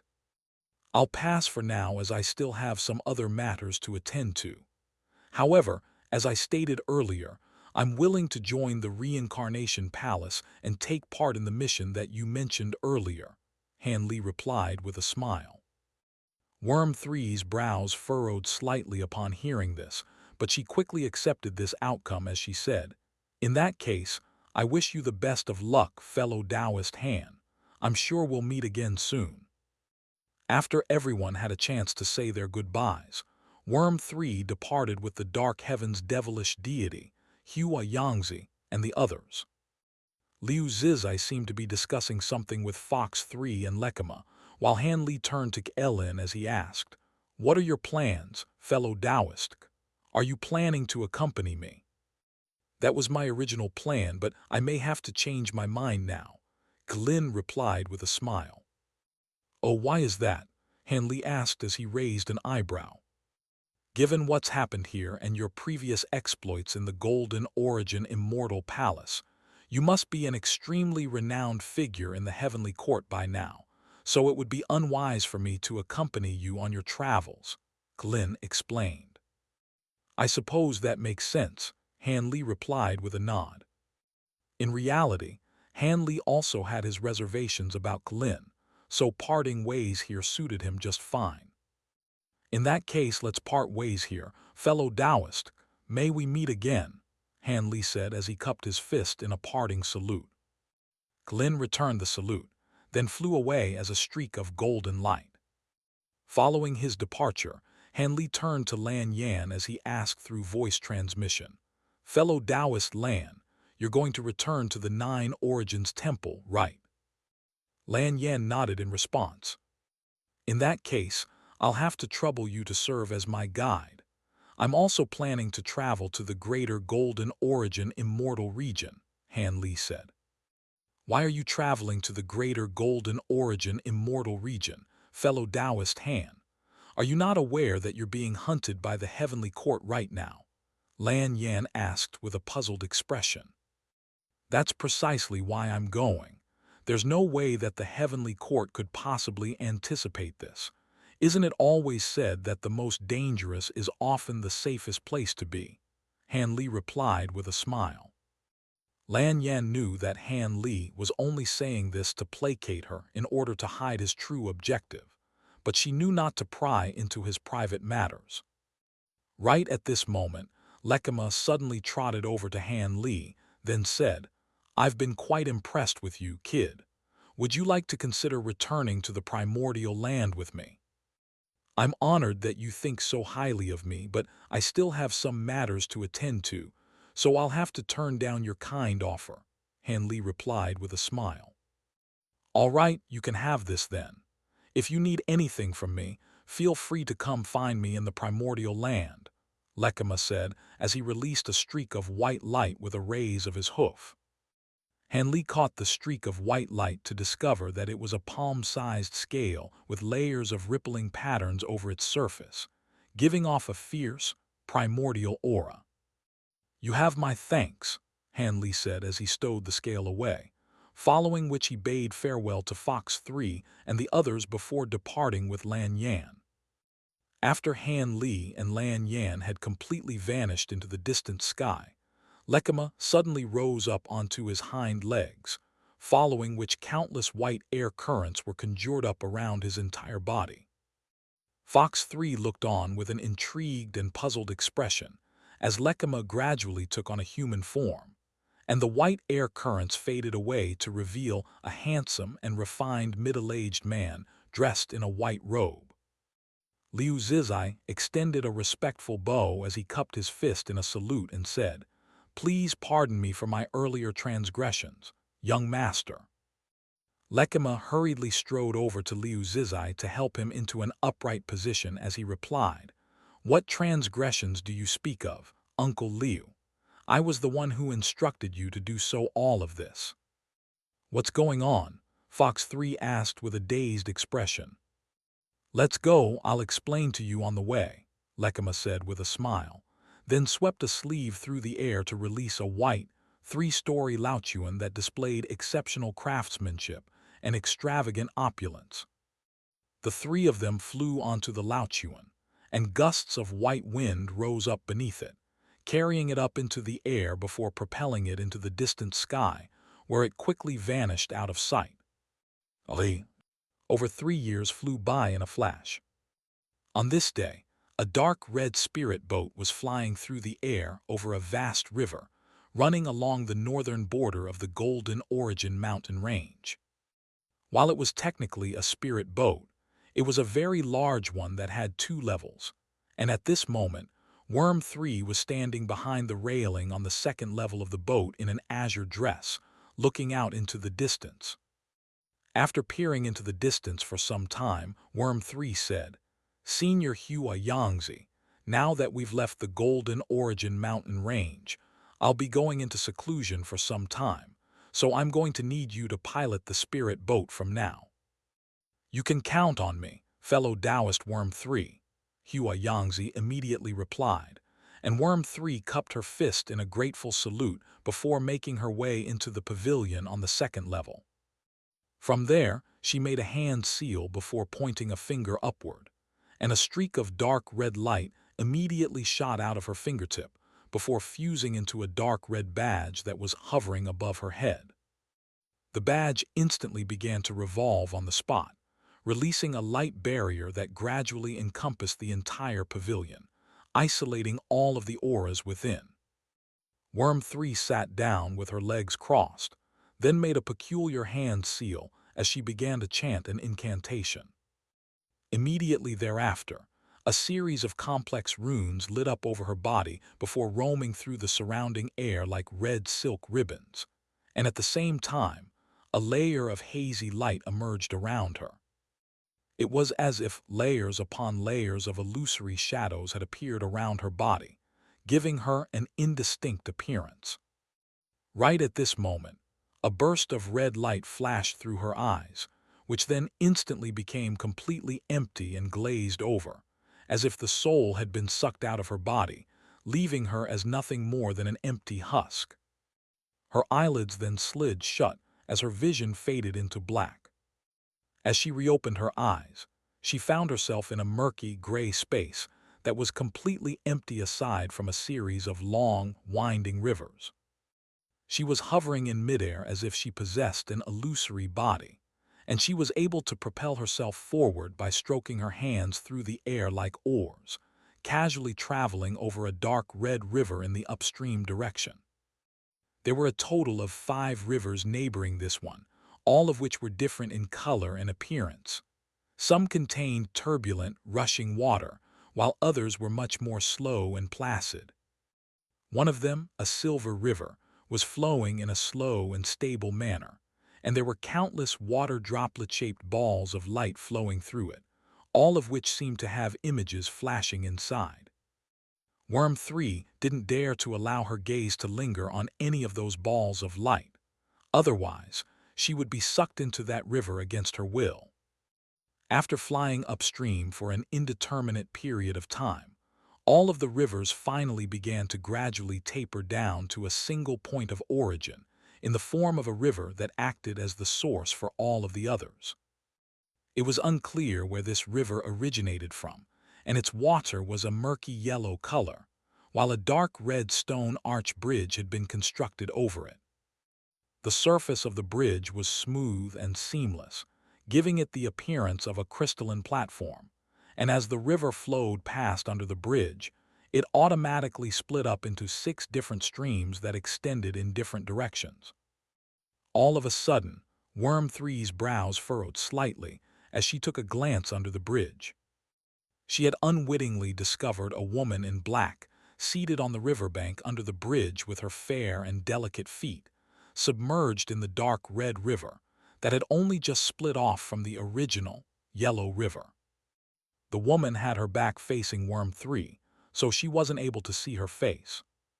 Worm 3 didn't dare to observe the woman for too long as there was another figure nearby, this one hovering in midair above the stone arch bridge. It was a slightly hunched-over figure with a large, veiled hat on their head and a heavy bamboo fiber cloak draped over their body. The figure had their back facing the 6 branching rivers, looking out at the murky, yellow river.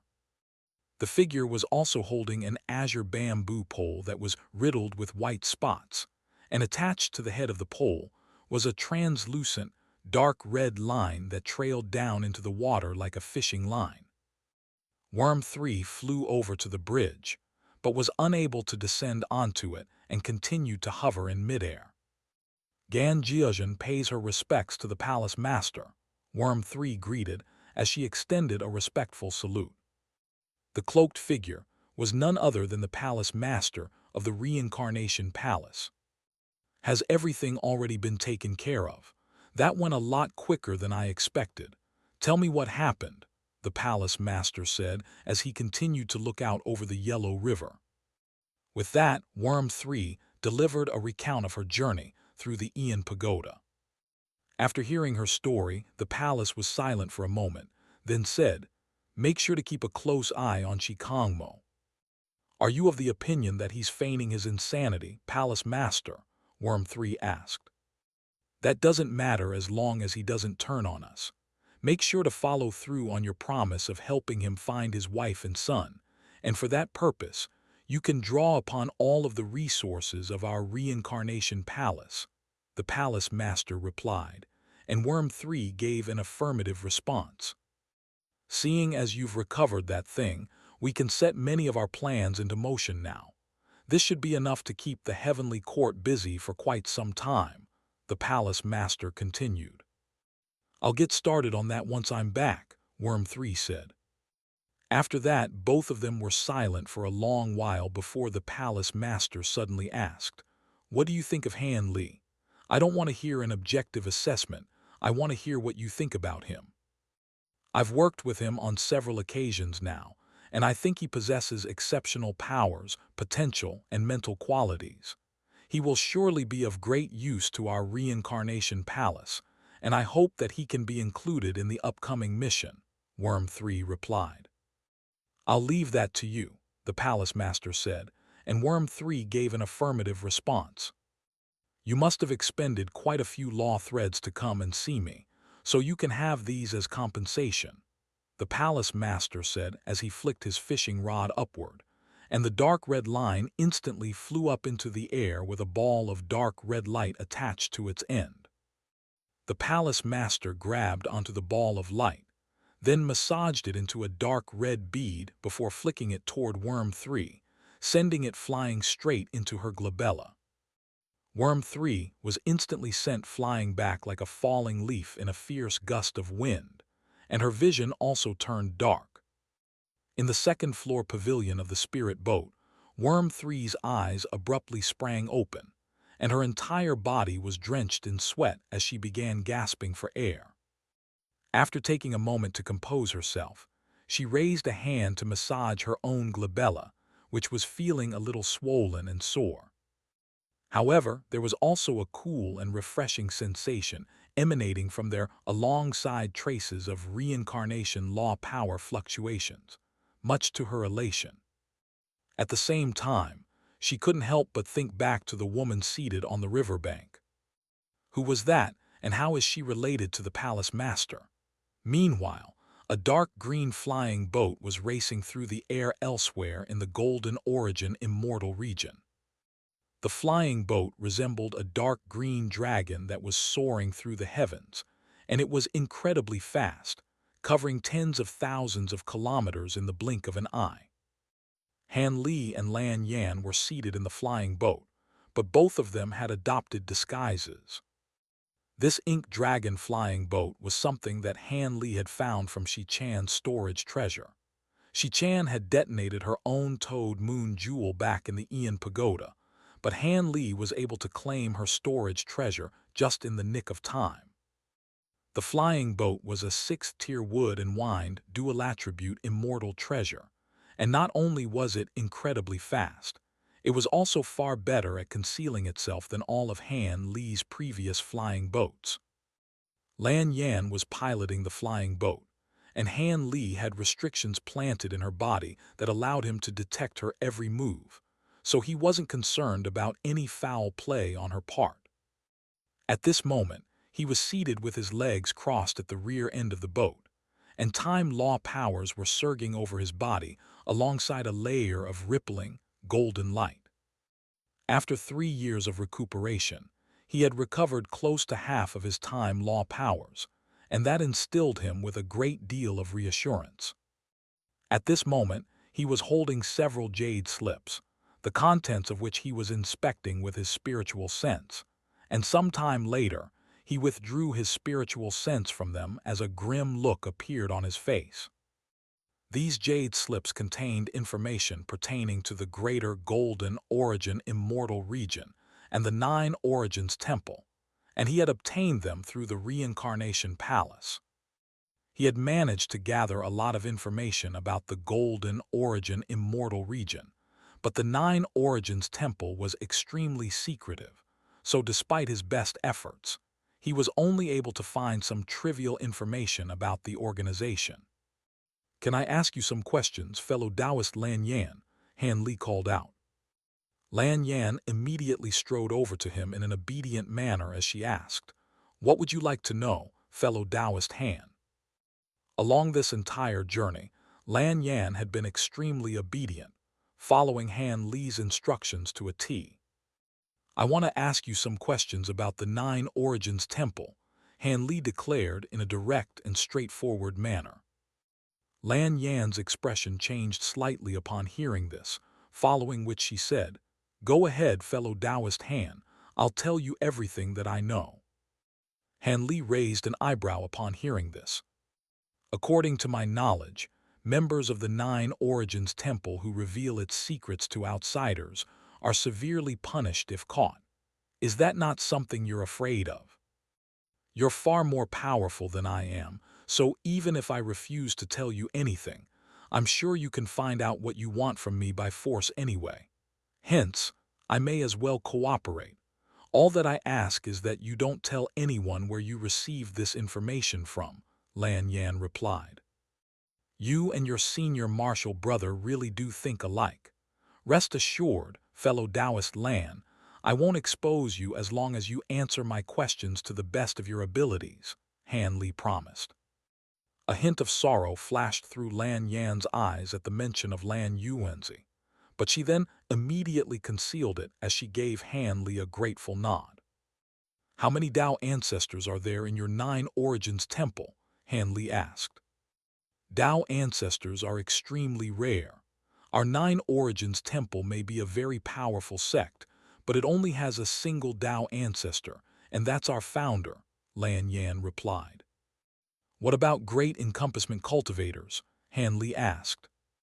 "To tell you the truth, despite my cultivation base, I'm only a fringe cultivator responsible solely for carrying out secret missions for the temple, so I'm pretty low down in the pecking order, and I don't know much about the temple's inner workings." According to my knowledge, there are 15 great encompassment cultivators in the 9 Origins Temple, consisting of the abbot, the 2 assistant abbots, the 4 holy envoys, and the 8 saints. However, there are many secrets in the 9 Origins Temple, so there are most likely other great encompassment cultivators that I don't know of, Lan Yan replied.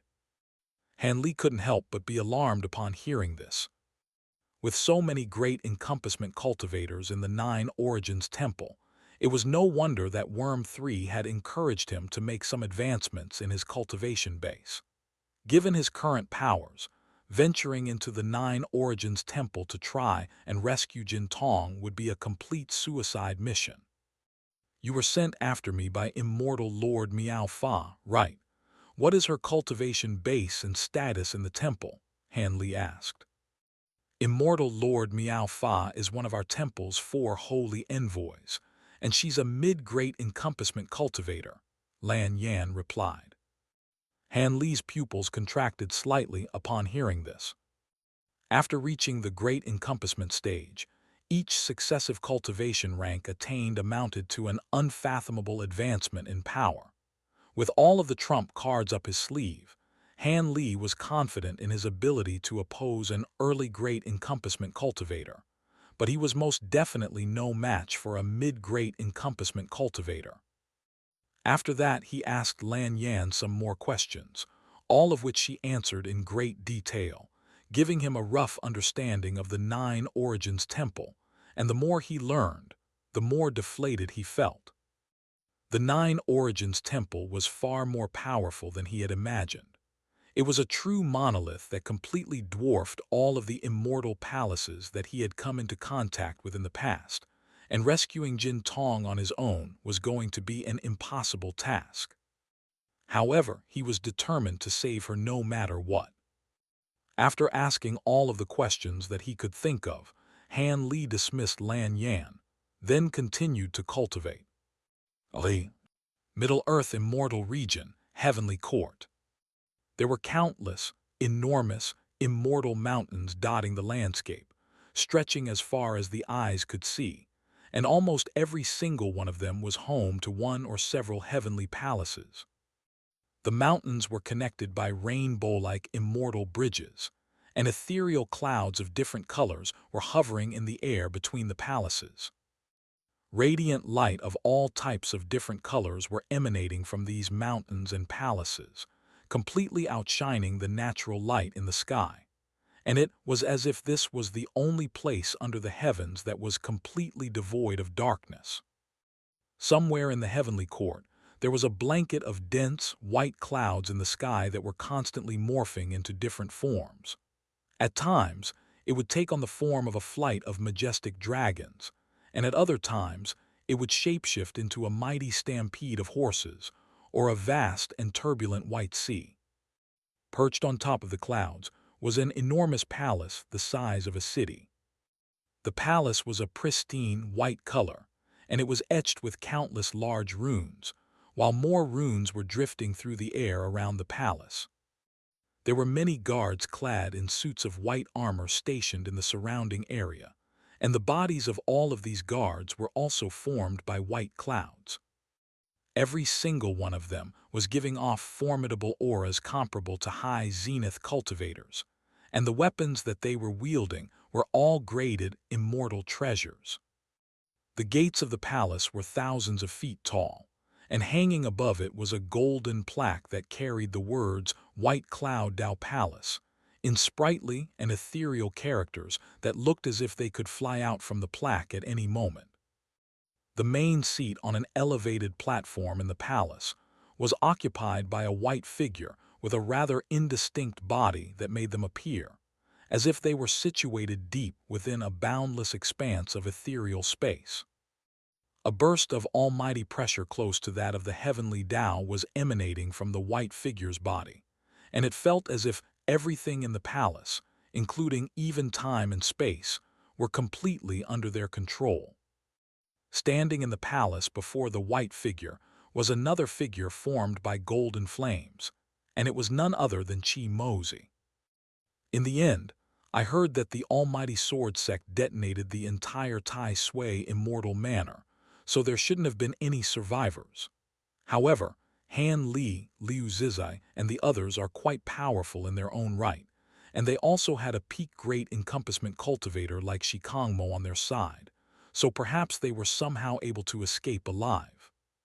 Hence, I implore you to send people to the Golden Origin Immortal region right away to verify whether Han Li and the others are dead or alive, Chi Mozi said in a respectful manner.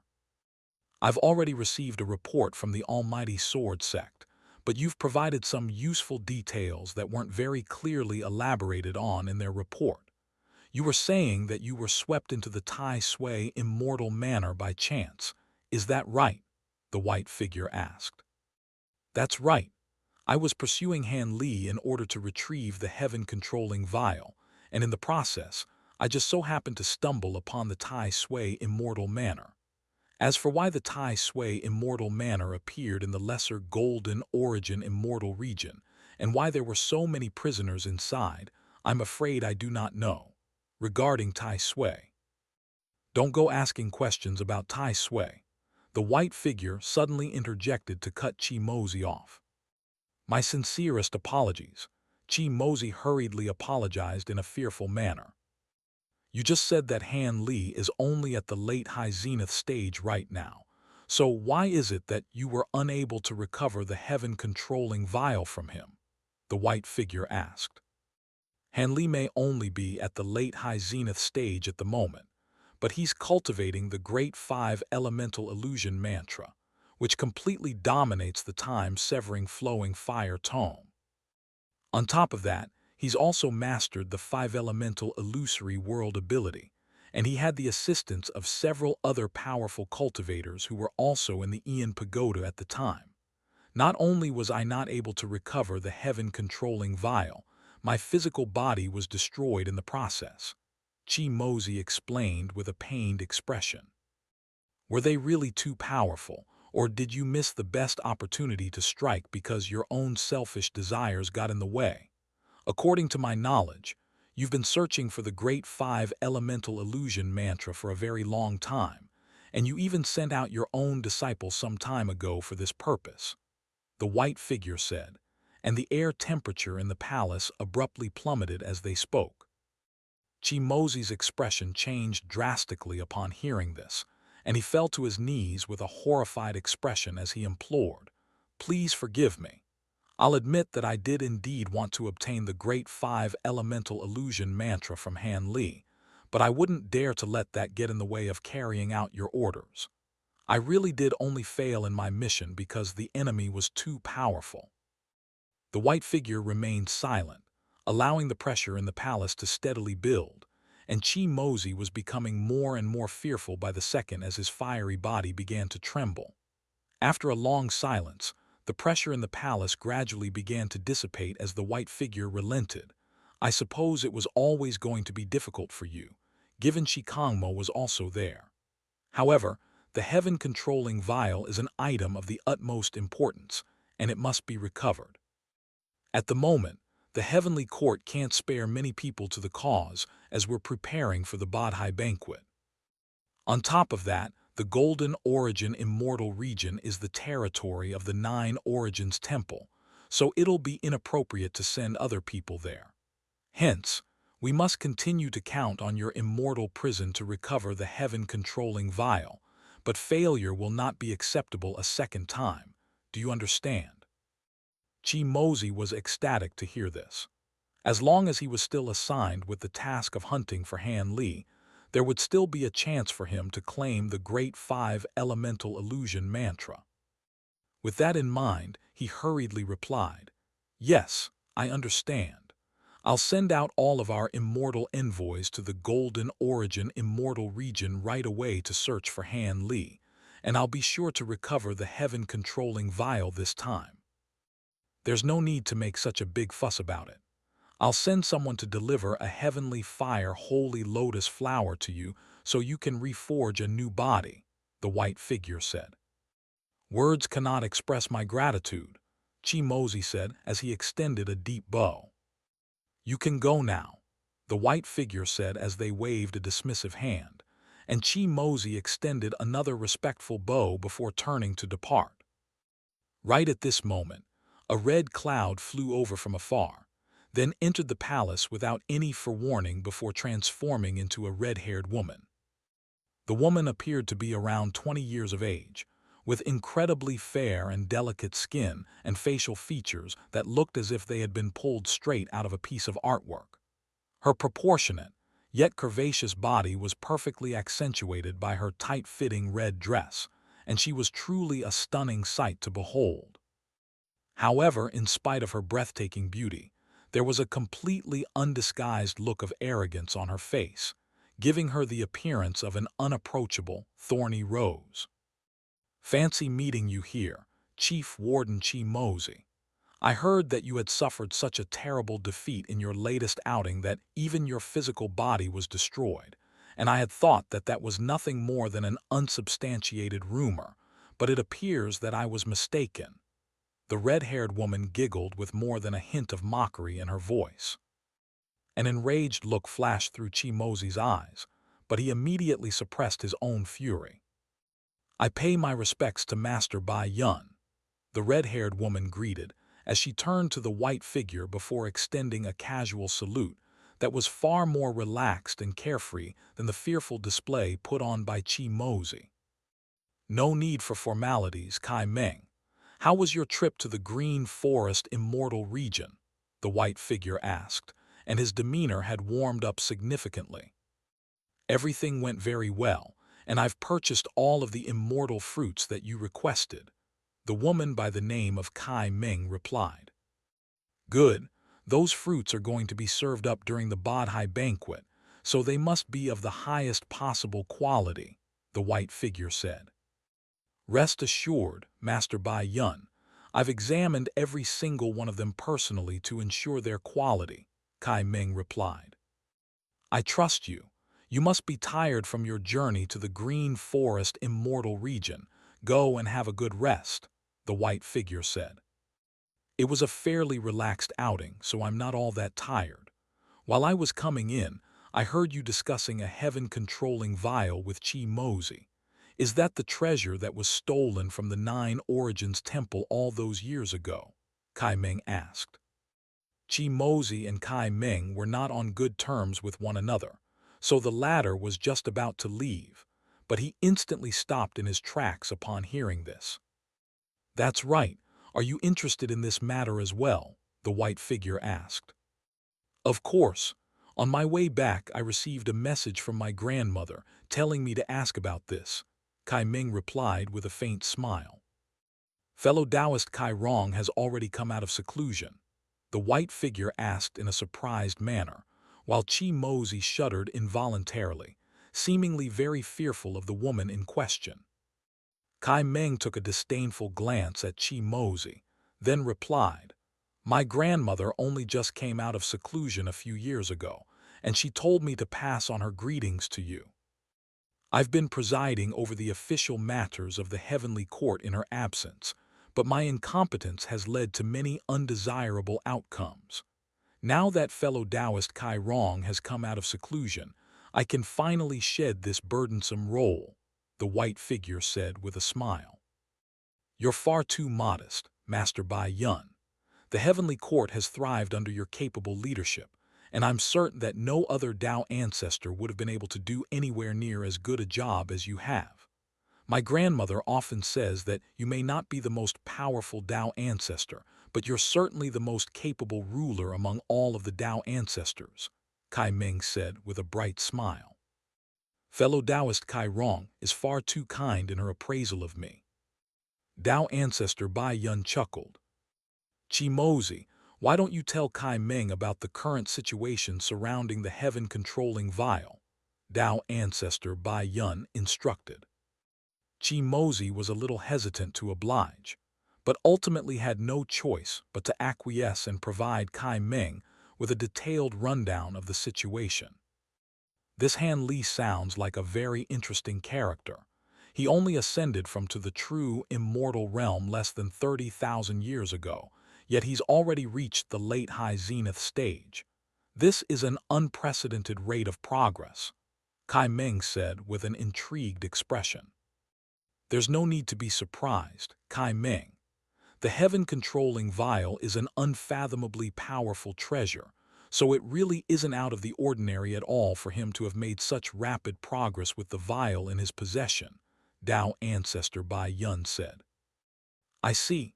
Master Bai Yun, Chi Mozi's body has already been destroyed, and he won't be able to forge a new one in a short time. On top of that, if even he's been defeated by Han Li, then I'm assuming no one else in the immortal prison will be able to fare any better.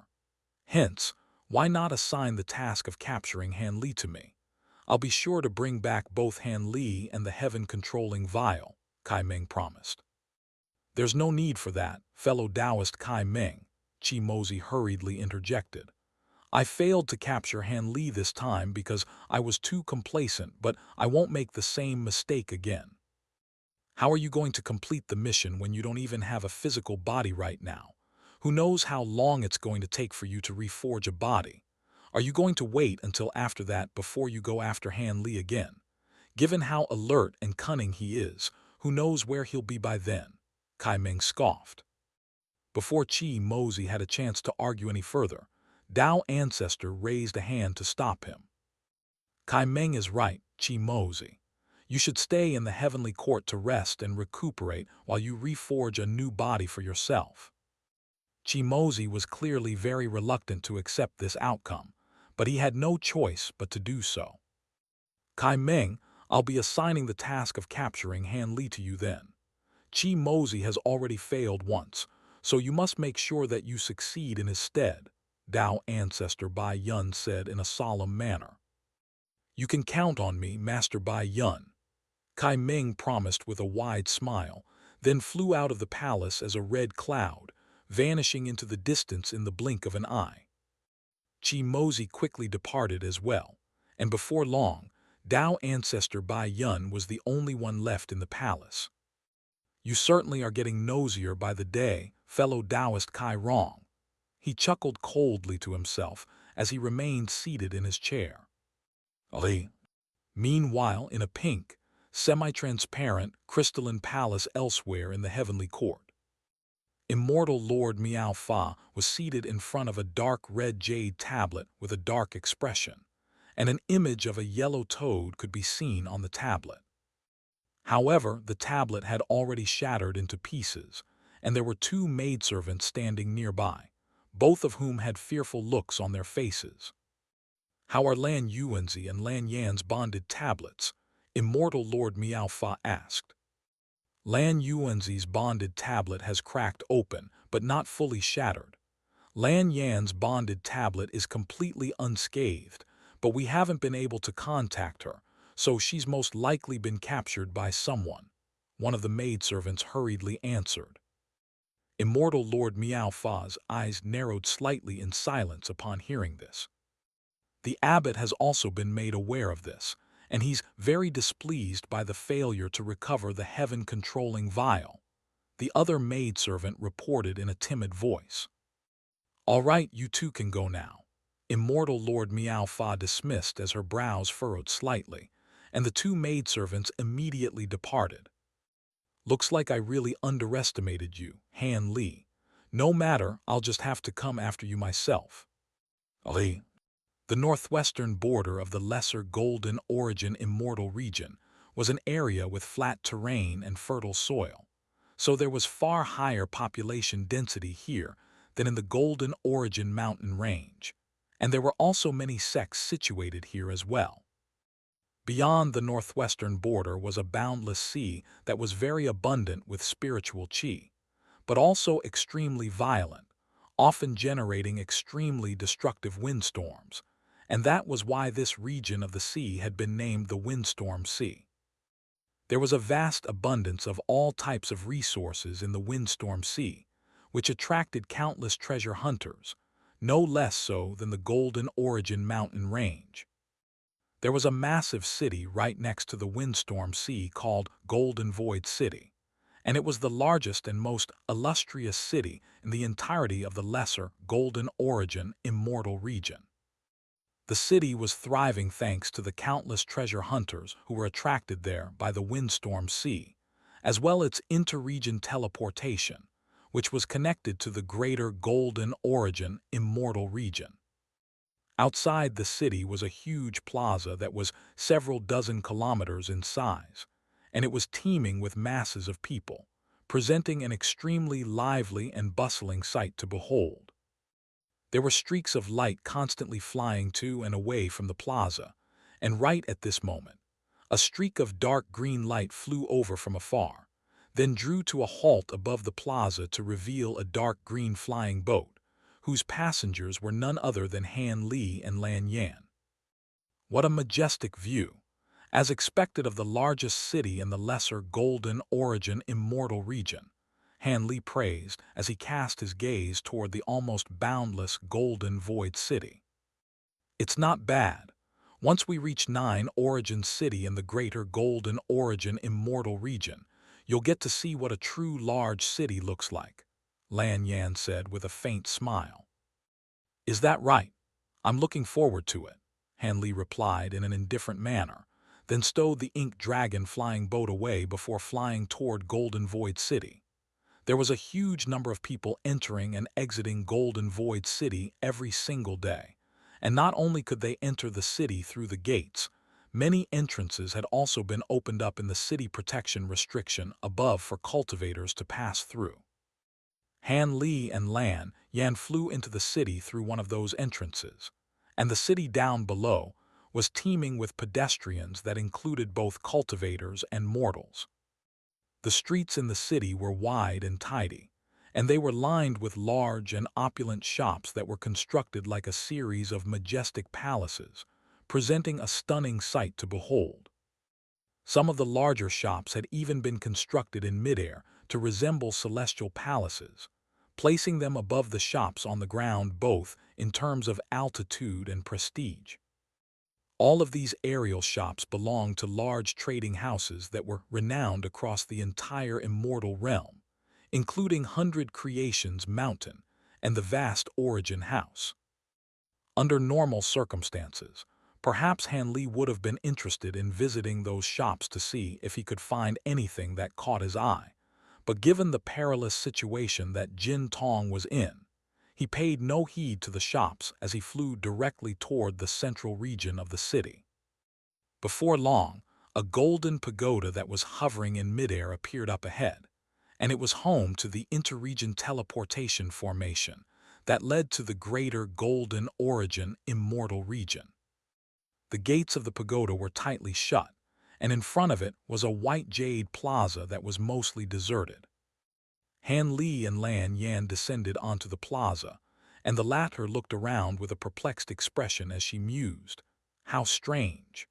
When my senior martial brother and I first arrived in the lesser Golden Origin Immortal region, this place had been very lively and bustling, so why is it suddenly so quiet?"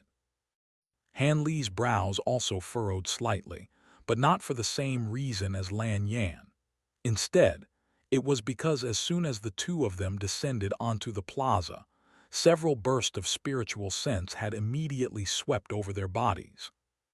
Those bursts of spiritual sense were all extremely secretive, clearly having been masked using some type of secret technique, and he wouldn't have been able to detect them at all if not for his immense spiritual sense. Lan Yan was also a peak-high zenith cultivator, but her spiritual sense wasn't all that powerful, so she had failed to detect anything amiss.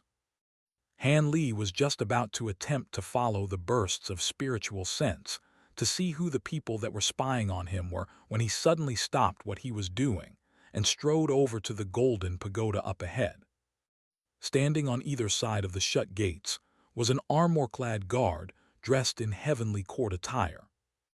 Of course, the interregion teleportation formation was also under the heavenly court's jurisdiction, and the two guards were both at the Golden Immortal stage, yet they had been assigned with such a menial task, and that was a clear indication of just how much more powerful the lesser Golden Origin Immortal region was compared with the immortal regions that he had previously been to. "Can I help you, fellow Taoists?" one of the guards asked in an expressionless manner. In order to avoid drawing attention to themselves, both Han Li and Lan Yan had suppressed their cultivation bases to the golden immortal stage. Greetings, fellow Taoists. We would like to take the interregion teleportation formation to the greater golden origin immortal region, Han Li replied as he cupped his fist in a salute. I'm afraid you've come at a bad time. The interregion teleportation is temporarily closed as it's currently suffering from some problems, so you'll have to come back later, the guard said. Han Li faltered slightly upon hearing this, then asked, May I ask when the problem is going to be fixed? We're not sure at the moment. A public notice will be released once the teleportation formation has been repaired, so make sure to keep up to date with the news released in the Immortal outlet, the guard replied as he pointed to another floating building not far away from the Golden Pagoda, and it was none other than the Immortal outlet in the city. Thank you, fellow Taoists, Han Li said with a grateful salute, then flew toward the Immortal outlet, while Lan Yan trailed along behind him. At this moment, there were 4 golden-robed cultivators seated in a large hall at the top of the Golden Pagoda. Judging from their attire, they were also heavenly court cultivators, and hovering in front of each of them was a fist-sized white ball, all of which were displaying an image of Han Li and Lan Yan.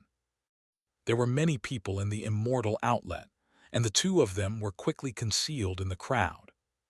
The target's spiritual sense is extremely powerful, so there's no way that he would have failed to detect this level of sensory fluctuations. Hence, the fact that the 2 of them haven't detected anything shows that they're not the people that we're looking for, a man with a hooked nose said. The other people in the room nodded in agreement, and they began observing the other cultivators in front of the Golden Pagoda. It's already been close to 20 years, yet we haven't found any signs of Han Li at all. Is it possible that he's already left the lesser golden origin immortal region through some other avenue? A round-faced, middle-aged man asked with slightly furrowed brows. Have more patience, fellow Taoist Liang. Like you said, it's only been less than 20 years, a gray-haired elderly man said. Normally, this wouldn't be a problem, but fellow Taoist Liang's Tao partner recently birthed a son for him, only for him to be sent to the lesser, the golden origin immortal region before he even had a chance to spend any time with his son, so he's naturally in a hurry to get back to them. A middle-aged woman explained with an amused smile. Is that right? I must offer you my congratulations then, fellow Taoist Liang, the gray-haired elderly man said with a faint smile, and the round-faced man hurriedly thanked him for his kind words. That's enough chit-chat. Palace Master Kai sent us here to search for Han Li, not for you to chat among yourselves. Focus on the task at hand, and if you want to chat, then do so after you're off your shift, the hook-nosed man scolded in a stern manner. The other 3 cultivators in the room hurriedly gave a collective, affirmative response before returning their attention to the task at hand. Right at this moment, the round-faced man's brows suddenly furrowed slightly, and the image on the white bead before him suddenly began to flicker erratically. What's wrong, fellow Taoist Liang? The hook-nosed man asked. Some years ago, my spiritual sense was damaged during a battle against a formidable foe while I was out on a mission, so I'm struggling a little to keep up with the spiritual sense demands of operating the true cycle bead, the round-faced man replied in an embarrassed manner. The hook-nosed man's brows furrowed slightly upon hearing this, and he could sense that the round-faced man's spiritual sense really was fluctuating in an unsteady fashion. In that case, you should go and rest, fellow Taoist Liang.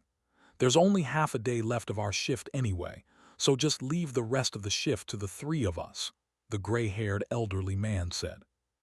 It doesn't make much difference whether there are 3 or 4 of us keeping an eye on the proceedings anyway, the middle-aged woman said. The round-faced man gave the 2 of them a grateful glance, then turned his gaze to the hook-nosed man, who said, Go and rest, fellow Taoist Liang. Try to recuperate as much as possible so this doesn't happen again. The round-faced man immediately gave an affirmative response, then stowed his white bead away before departing. Ali. Meanwhile, Han Li and Lan Yan had already made their way into the Immortal outlet. Unbeknownst to him, his careful and cautious nature had just saved him once again. This Immortal outlet was far larger than the ones in the other Immortal regions that he had visited, but the layout was roughly the same. On either side of the Immortal outlet were shops that sold all types of pills, immortal treasures, and spirit materials, while at its center stood a huge stone wall that was over 10,000 feet tall and laden with missions. Beyond the stone wall was a raised platform that was roughly the same height as the mission's wall, and that was the Immortal slaying list, containing all of the Heavenly Court's most wanted fugitives. At the moment, the mission's wall and the Immortal slaying list were completely surrounded by people, all of whom seemed to be very excited about something. Han Li was rather intrigued to see this, and he scanned his gaze over the mission's wall and the Immortal slaying list. All of a sudden, his expression changed slightly as he noticed that his name had climbed into the top 10 on the Immortal slaying list. There was a long list of crimes attached to his name, and the full description read, Han Li, member of the Reincarnation Palace, cultivator of forbidden techniques, main perpetrator in the deaths of Northern Glacial Immortal Palace Master Zio Jinhin and Golden Origin Immortal Palace Master Dongfeng Bai, collaborator with the Devil Realm, perpetrator in the destruction of close to half of the Golden Origin mountain range, wanted dead or alive for 50 million Immortal Origin stones. There was also a mission on the mission's wall released by the Heavenly Court for his capture, and attached to the mission was a detailed account of many pieces of information pertaining to him, including things like this lightning attribute Azure Bamboo Cloud Swarm swords, as well as his proficiency in infernal devilish eyes, the heavenly purgatory baleful arts, and the laws of time. It was also stated in the mission that Han Li was currently still in the Golden Origin Immortal region, and that even those who were able to provide any useful leads on him would be given handsome compensation. Even though Fox 3 and Worm 3 had also been present in the Tai Sui Immortal Manor, their rankings on the Immortal slaying list hadn't changed much at all, and it seemed like the Heavenly Court was focusing all of its efforts on capturing Han Li. Who exactly is this Han Li? It's been a very long time since such a huge reward has been offered on the Immortal slaying list. If I had 50 million Immortal Origin stones, I would go into seclusion and refuse to come out until I reached the high zenith stage. You're far too short-sighted. With so many Immortal Origin stones, there's no need to arduously cultivate. Just start your own sect so you can be revered as a founder. All those on the Immortal slaying list are completely out of reach as far as us Golden Immortals are concerned, so I suggest all of you snap out of your fantasies. Indeed, as alluring as a reward of 50 million Immortal Origin stones is, it won't do you any good if you're dead. Risk and reward have always come hand in hand. If you don't even have the courage to dare to dream, then why even come here at all? So not only is he a member of the Reincarnation Palace, the collapse of the Golden Origin mountain range was also brought about by him in collaboration with the Devil Realm. I've heard about the collapse of the Golden Origin mountain range. Countless settlements were destroyed during that disaster. What a heinous scoundrel this Han Li is. Everyone was discussing Han Li's new ranking on the Immortal slaying list, and many of them were contacting their respective sects to keep an eye out for him. There were even some who had begun secretly scouring through those around them in the Immortal outlet with their spiritual sense. After all, a reward of 50 million Immortal Origin stones was simply far too alluring. The situation isn't looking good here, fellow Taoist Han. I think we should get out of here rig away. Lan Yan urged through voice transmission. Han Li had planted an extremely powerful restriction in her consciousness, so if he were killed, then she would also meet her demise. Han Li was also struck by the urge to leave Golden Void City right away upon seeing all of this. But after taking a moment to assess the situation, he immediately regained his composure, and he quickly decided on a course of action. "There's no need to panic, just act natural," he replied through voice transmission, and he began to look up at the mission's wall while feigning the same look of excitement as what was displayed on the faces of everyone around him.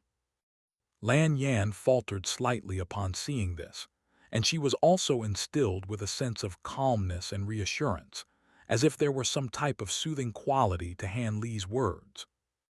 Han Li began walking back and forth in front of the mission's wall and the immortal slaying list, just like many people around him were doing. Both he and Lan Yan had adopted disguises using reincarnation palace masks, so even a great encompassment cultivator wouldn't be able to see through them, unless they were paying particularly close attention. Furthermore, they had only displayed a fleeting instant of alarm upon seeing Han Li's new position on the immortal slaying list, so no one would have been able to notice their reaction unless they had been looking closely at the two of them at the exact right instant. They had only just arrived in Golden Void City, and they hadn't done anything to draw attention to themselves, so there shouldn't have been anyone keeping an eye on them. What Han Li had failed to anticipate was that there really was someone intently scrutinizing him and Lan Yan from deep within the immortal outlet, and it was none other than the round-faced man from the Golden Pagoda. "I'm certain that those two are suspicious. That man didn't display any reaction earlier, but there was a momentary ripple in his spiritual sense. No one else noticed that, but it was as clear as day to my soul-searching eyes. It's a pity that I wasn't able to arrive in time to see their initial reaction to the immortal slaying list. Otherwise, I would be able to confirm my suspicions with a greater degree of certainty." At this moment, the round-faced man was intently observing Han Li and Lan Yan with a film of peculiar light over his eyes. Han Li walked around in the immortal outlet for a while longer, then called out to Lan Yan before departing, and after leaving the immortal outlet, the two of them immediately began flying toward an exit in the distance. The round-faced man tailed the two of them out of the immortal outlet with a contemplative look on his face. "It looks like the two of them are planning to leave the city right away. I knew they were suspicious. Should I alert everyone else? No, the compensation for finding a suspicious individual is far too little. Linner's immortal acupoints are naturally feeble, and it'll take an enormous amount of immortal origin stones to cure his condition. I have to confirm that man's identity first before, and only report him once I'm absolutely certain that he's Han Li." With that in mind, the round-faced man set off in pursuit of Han Li's duo as an indistinct black shadow. It didn't take long before Han Li and Lan Yan flew out of Golden Void City through one of the many exits, and Han Li immediately swept a sleeve through the air, releasing a streak of azure light that encompassed both himself and Lan Yan before flying away into the distance. Even though the chance of Shi Chan's ink dragon flying boat being recognized were very slim, he didn't dare to risk bringing it out so close to Golden Void City. At his current speed, he was able to travel millions of kilometers in the blink of an eye, and only then did he slowly draw to a halt. "Why did you stop, fellow Taoist Han? We're still not completely safe here," Lan Yan asked with a perplexed expression. "We'll have to keep going from here, but before that, I have to take care of something," Han Li replied with a faint smile, then suddenly made a grabbing motion toward a nearby hill. A giant, golden hand the size of a small mountain instantly appeared above the hill before grabbing down onto it, and the hill was pulverized in the blink of an eye, leaving a massive crater that was thousands of feet in size in its wake. Immediately thereafter, the The round-faced man flew out of the crater before fleeing in a panic, and his aura was exposed, revealing him to be an early high zenith cultivator. "Did you really think that I hadn't noticed you following us all this time?" Han Li harumphed coldly, and the giant, golden hand abruptly vanished at his behest, then appeared directly in front of the round-faced man before closing itself forcefully around his body. The round-faced man's body instantly exploded, but instead of blood and flesh splattering in all directions, his body split up into hundreds of streaks of black light that erupted forth in all directions. Han Li raised an eyebrow as he discovered that he couldn't detect the round-faced man's true body, as if he really had split himself up into hundreds of parts, with each of them concealed within one of the streaks of black light. However, he remained calm and composed as he summoned his mantra-treasured axis, which instantly released a wave of golden ripples that encompassed all of the streaks of black light within them, immobilizing them on the spot. At this point, his time law powers had already completely recovered, and it had become even more formidable than his former peak.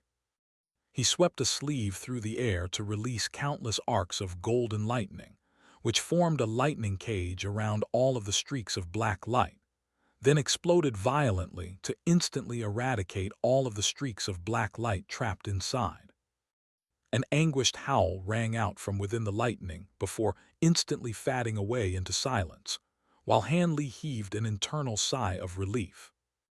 The round-faced man appeared to have mastered the laws of shadows, which were weak to the laws of lightning, and with the mantra-treasured axis on Han Li's side as well, there was no way that he would have allowed the man to get away. Han Li withdrew his mantra-treasured axis, and the surrounding golden ripples and golden lightning quickly dissipated.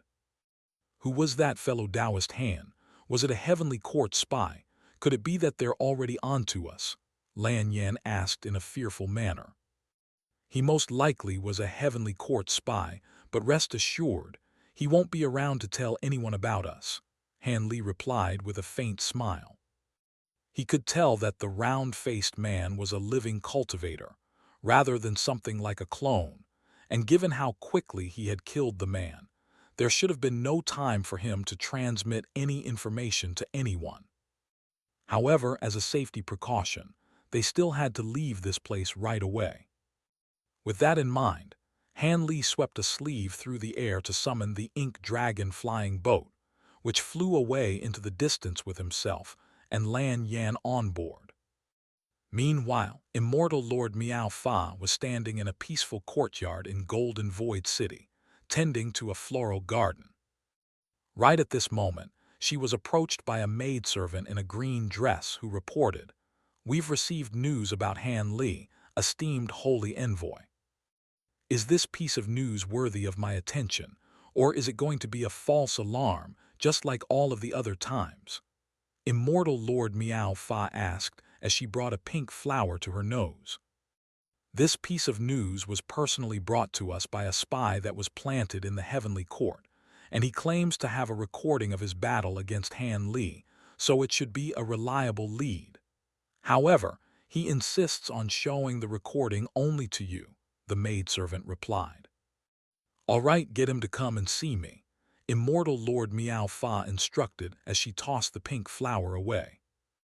The maidservant gave an affirmative response, and it didn't take long before she returned with the round-faced man. At this moment, he was looking very pale, as if he had suffered some severe injuries, but there was an excited look on his face. Immortal Lord Miao Fa, the round-faced man greeted with a respectful salute. "You have information on Han Li, is that right?" Immortal Lord Miao Fa asked. "That's right," the round-faced man replied, then delivered a detailed recount of his initial encounter with Han Li, followed by their subsequent battle. "Here's a recording of our battle," he concluded, as he flipped a hand over to produce a black bead, which was displaying a recording of the battle. "That's definitely him.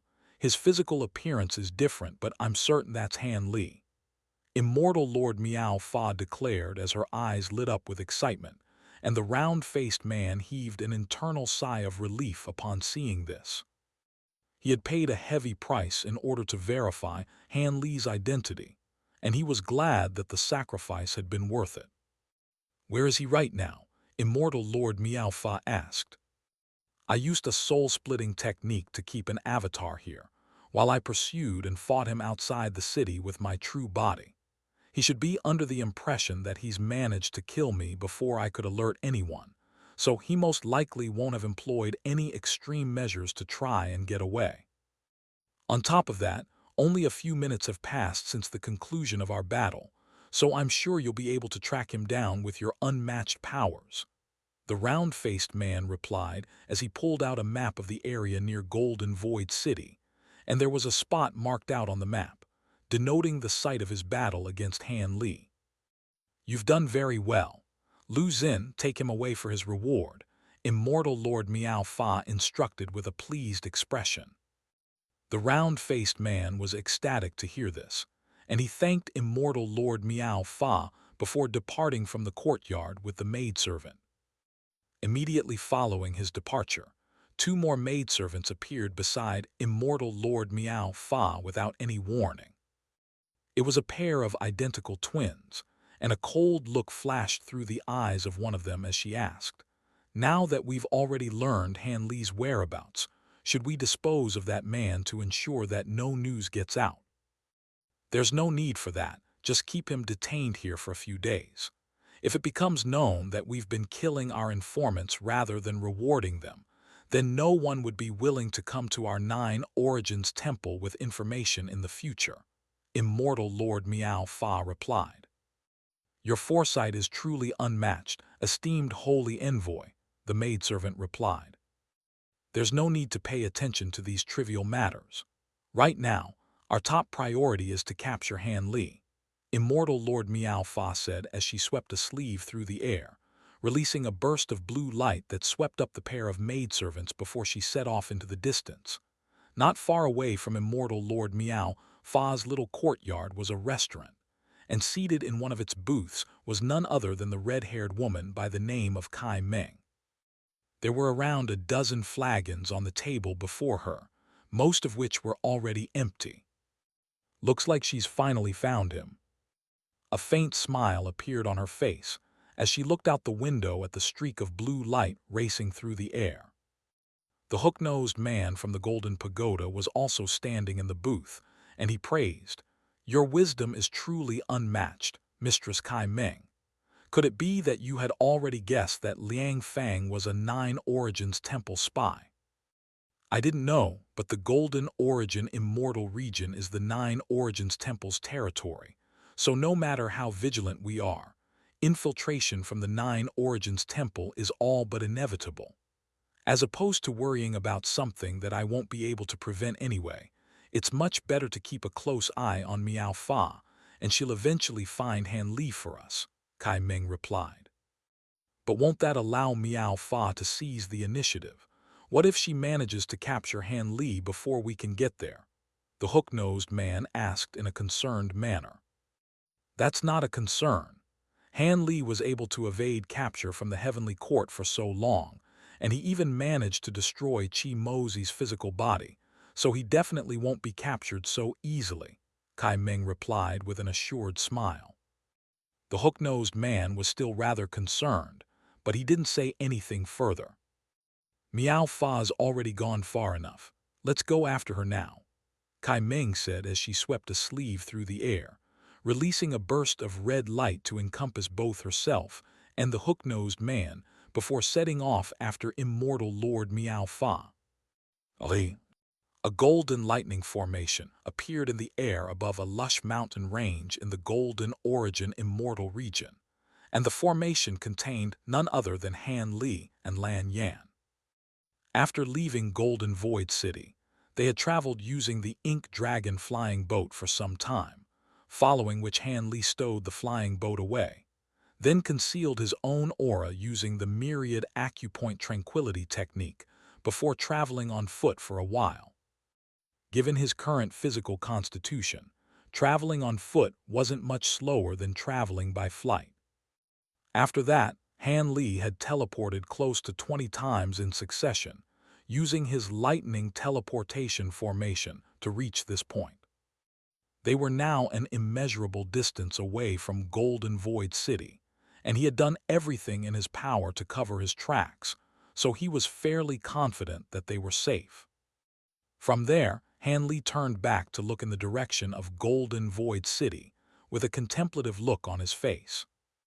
Given how closely he was being pursued by the Heavenly Court, traveling by interregion teleportation formation to the greater Golden Origin Immortal region was far too risky. It seemed that he had no choice but to take Worm 3's advice and focus on advancing his own cultivation base for now. He was already at the peak high zenith stage, and he had made all of the preparations required for a breakthrough to the Great Encompassment stage, so it was time to attempt a breakthrough. If he could reach the Great Encompassment stage, his powers would be enhanced to a whole new level, thereby significantly boosting his chances of successfully rescuing Tong from the Nine Origins Temple. Having made up his mind, he began to inspect his surroundings. According to a map of the Golden Origin Immortal region that he had acquired, this was the Oasis mountain range in the northwestern part of the Golden Origin Immortal region. It was a very secluded place, and there weren't any special spirit materials or demon beasts to be found here, so it was very quiet and a perfect place for seclusion. Han Li flew down onto an obscure part of a mountain below, then swept a sleeve through the air, releasing a flurry of sword chi that quickly dug out a cave into the mountain face. After some brief renovations, a cave abode took shape, and he set up numerous layers of restrictions that encompassed the entire cave abode and the surrounding area in a radius of several dozen kilometers. All of these restrictions were imbued with different types of law powers, so they would be able to stall even a great encompassment cultivator for some time. Fellow Taoist Lan, I'm going to go into seclusion here. You can take this time to rest as well, Han Li said, and Lan Yan nodded in response. Han Li didn't waste any more time as he made his way into the secret chamber, while Lan Yan entered another room before taking a seat. After entering the secret chamber, Han Li swept a sleeve through the air, conjuring a crimson restriction that encompassed the entire room. With another sweep of his sleeve, he released the Essence Fire Child. The flames on the Essence Fire Child's body were still predominantly silver, but some of it had begun to turn white, and the law power fluctuations emanating from its body had also become significantly more formidable than before, which was naturally a very encouraging sight for Han Li. The Essence Fire Raven had been refining that white fire bead this entire time, and its efforts were certainly paying off. I'll be going into seclusion for some time, so I won't be able to supervise Lan Yan. Keep an eye on her for me, and if she tries to do anything out of line, you have my permission to kill her, Han Li said as a cold look flashed through his eyes. The Essence Fire Child nodded in response, then flew into the surrounding crimson restriction as a streak of silver light. Lan Yan didn't seem to harbor any intentions of plotting against him, but this was going to be an extremely important period of seclusion for him, so he had to proceed with the utmost caution. Unfortunately, Weeping Soul was still yet to fully refine Ghost King Wu Keo's power. Otherwise, he would feel much more confident and assured with her protection. Having said that, the Essence Fire Child should have also been more than capable of keeping Lan Yan in check. With that in mind, Han Li sat down with his legs crossed and began to meditate. Close to half a day flew by in a flash, and by the time he reopened his eyes, he had already primed himself into the best possible condition. With a sweep of his sleeve, he summoned a white incense burner, protruding out which was a stick of silver incense that was around 3 inches tall. After igniting the stick of incense, it began to release faint, white smoke that resembled morning mist, alongside a faint, fragrant aroma. This soul-condensing incense was extremely beneficial to the soul and could significantly increase one's chances of a successful breakthrough to the great encompassment stage. Hanli then flipped a hand over to produce 3 jade vials, within one of which was the true profound pill that had been given to him by Taoist Zai, and that was going to be the most important contributing factor to a great encompassment stage breakthrough for him.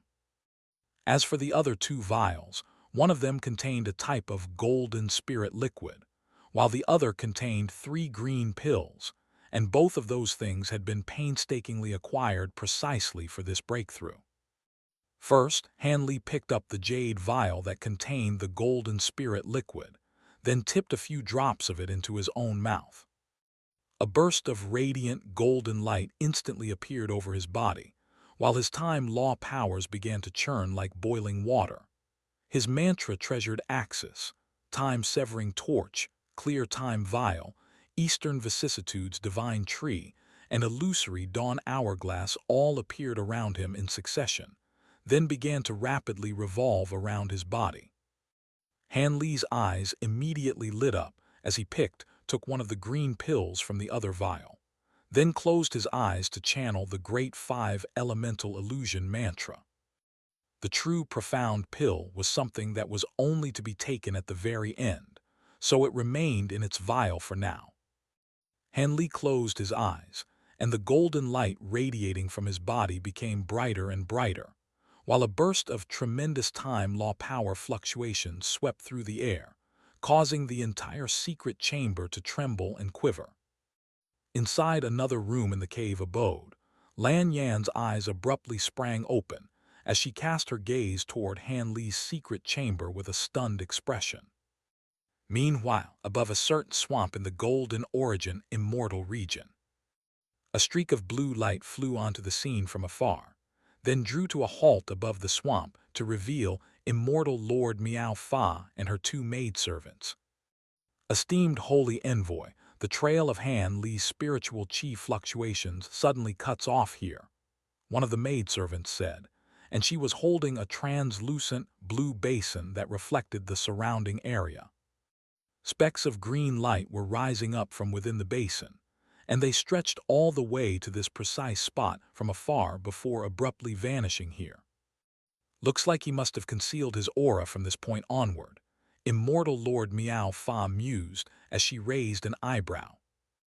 The mirror water basin is no longer able to track him, so you'll have to do so yourself from now on, esteemed holy envoy, the maidservant said.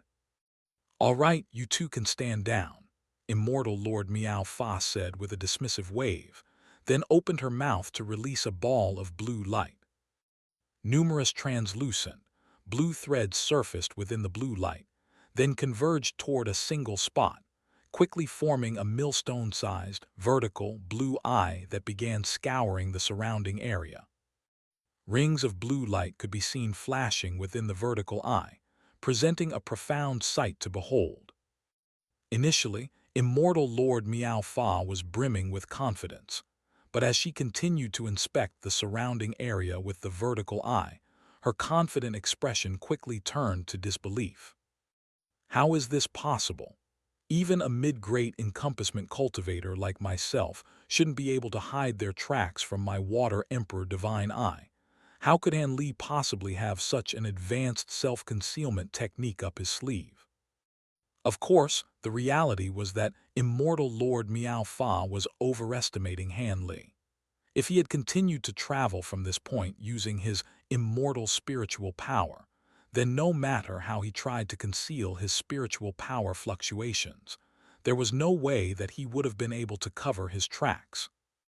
However, it was from this point onward that Hanli began using the myriad acupoint tranquility technique to conceal his own aura, and Lan Yan had been thrown into the flower branch domain, so of course there were no tracks left behind. Immortal Lord Miao Fa had failed to take this possibility into account, and was solely searching for residual spiritual power fluctuations, so she was naturally struggling to find anything.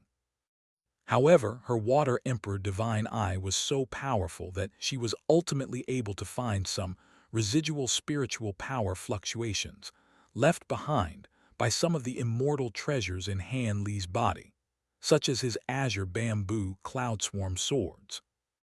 However, these spiritual power fluctuations were extremely faint, and they were constantly cutting off intermittently, so she could only proceed onward in a slow and timid manner while continuing to track the faint trail left behind. Kai Meng and the hook-nosed man were trailing along far behind, and they were very disgruntled by this slow rate of progress, but neither of them were proficient in tracking techniques, so they had no choice but to rely on immortal Lord Miao Fa. Inside his cave abode in the Oasis mountain range, Han Li was still attempting to reach the great encompassment stage. 3 years flew by in a flash. The golden light in Han Li's secret chamber was glowing brighter and brighter, and it was beginning to seep out even with all of the restrictions that he had set up. Bursts of formidable time-law power fluctuations were surging throughout the cave abode, making it impossible for Lan Yan to cultivate, so all she was doing now was waiting for Han Li to come out of seclusion. She had already guessed Han Li's objective for going into seclusion, and she didn't know how to feel about this. She didn't know what Han Li was plotting, but if he were to reach the great encompassment stage, then that would surely be bad news for the Nine Origins Temple. However, on the flip side, a breakthrough to the great encompassment stage for Han Li would grant both of them a far higher degree of safety. On top of that, once he reached the great encompassment stage, she would become far less useful to him, and given his personality, there was a chance that he would let her go. If Han Li were to fail to make his breakthrough, then she would have to continue leading this unpredictable and perilous life on the run, and she didn't know when she would be granted her freedom again. With all that in mind, she didn't know if she wanted Han Li to succeed or fail. Right at this moment, a resounding boom rang out from within Han Li's secret chamber. A burst of immense law power fluctuations swept through the entire cave abode like a turbulent wave, damaging close to half of the restrictions inside. Lan Yan was also knocked by this burst of time-law power fluctuations, only drawing to a halt after crashing into a wall. She cast her gaze toward Han Li's secret chamber to discover that the golden light there had already faded, indicating that he had failed in his breakthrough attempt, and she couldn't help but heave a forlorn sigh. Looks like deep down, I'm hoping for him to succeed after all. Inside the secret chamber, Han Li's brows were tightly furrowed with frustration. Just as Lan Yan had guessed, his breakthrough attempt had concluded in failure. There weren't any negative consequences to arise from this, but he couldn't find a reason for his failure. At the moment, he had over 200 time-law threads, which was roughly on par with the number of law threads attained by the average great encompassment cultivator, so that shouldn't have been a problem. He had also opened 395 immortal acupoints, and his physical constitution was incredibly formidable, while his soul was also far more powerful than that of the average peak-high zenith cultivator, thanks to his cultivation of the spirit refinement technique. On paper, he satisfied all of the prerequisites, so the breakthrough should have been quite smooth and effortless. As Han Li carefully mulled over his failed breakthrough, he decided that the problem had most likely arisen from his time-law threads. Initially, everything had been going quite well, but at some point in his breakthrough attempt, his time-law threads had suddenly been thrown into a state of disarray, thereby scrambling the immortal spiritual power in his body to spoil his breakthrough attempt. Could it be that I still don't have enough time-law threads? If his time-law threads were indeed the problem, then he couldn't think of any other possible factor holding him back aside from an insufficient number of time-law threads. The quickest way for him to attain more time-law threads would be to use the Great Five Elemental Illusion mantra to refine treasures that contain time-law powers, but such treasures were extremely precious and rare. Furthermore, he already had over 200 time law threads, and he had no idea how many more he would have to attain in order to facilitate a successful breakthrough. All of a sudden, a thought occurred to Han Li, and he slapped himself on the forehead for not thinking of this earlier. How could I have forgotten about the Ian Divine Lamp? If I can refine that into time law threads, then that would surely be enough. At the moment, the lamp was still in an unlit state. Since leaving the Tai Sui Immortal Manor, Han Li had made many attempts to reignite the flame, but to no avail. Even though the Ian Divine Lamp was unlit, it was still giving off bursts of formidable time law power fluctuations. Han Li immediately channeled his great 5 elemental illusion mantra, and his 5 time attribute law treasures appeared around him one after another. The 5 bursts of time law powers released by the 5 treasures quickly intertwined, then compressed toward a single spot to form a thick, golden ring of light. The ring of light was compressed even further at Han Li's behest, and it began to release a burst of powerful suction force while approaching the Ian Divine Lamp. The golden ring encompassed the Ian Divine Lamp while revolving rapidly, releasing a burst of tremendous suction force in an attempt to draw the time law powers out of the lamp. However, despite the golden ring's best efforts, the time law powers within the Ian Divine Lamp remained completely unmoved.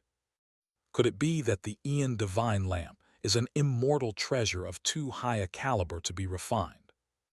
After persevering for a while longer, Han Li withdrew the golden ring, and he wasn't particularly surprised to see this, as something like this had happened once before. That golden plate that he had obtained from the ruins of the True Mantra sect was something that he had also been unable to refine, using his great 5 elemental illusion mantra.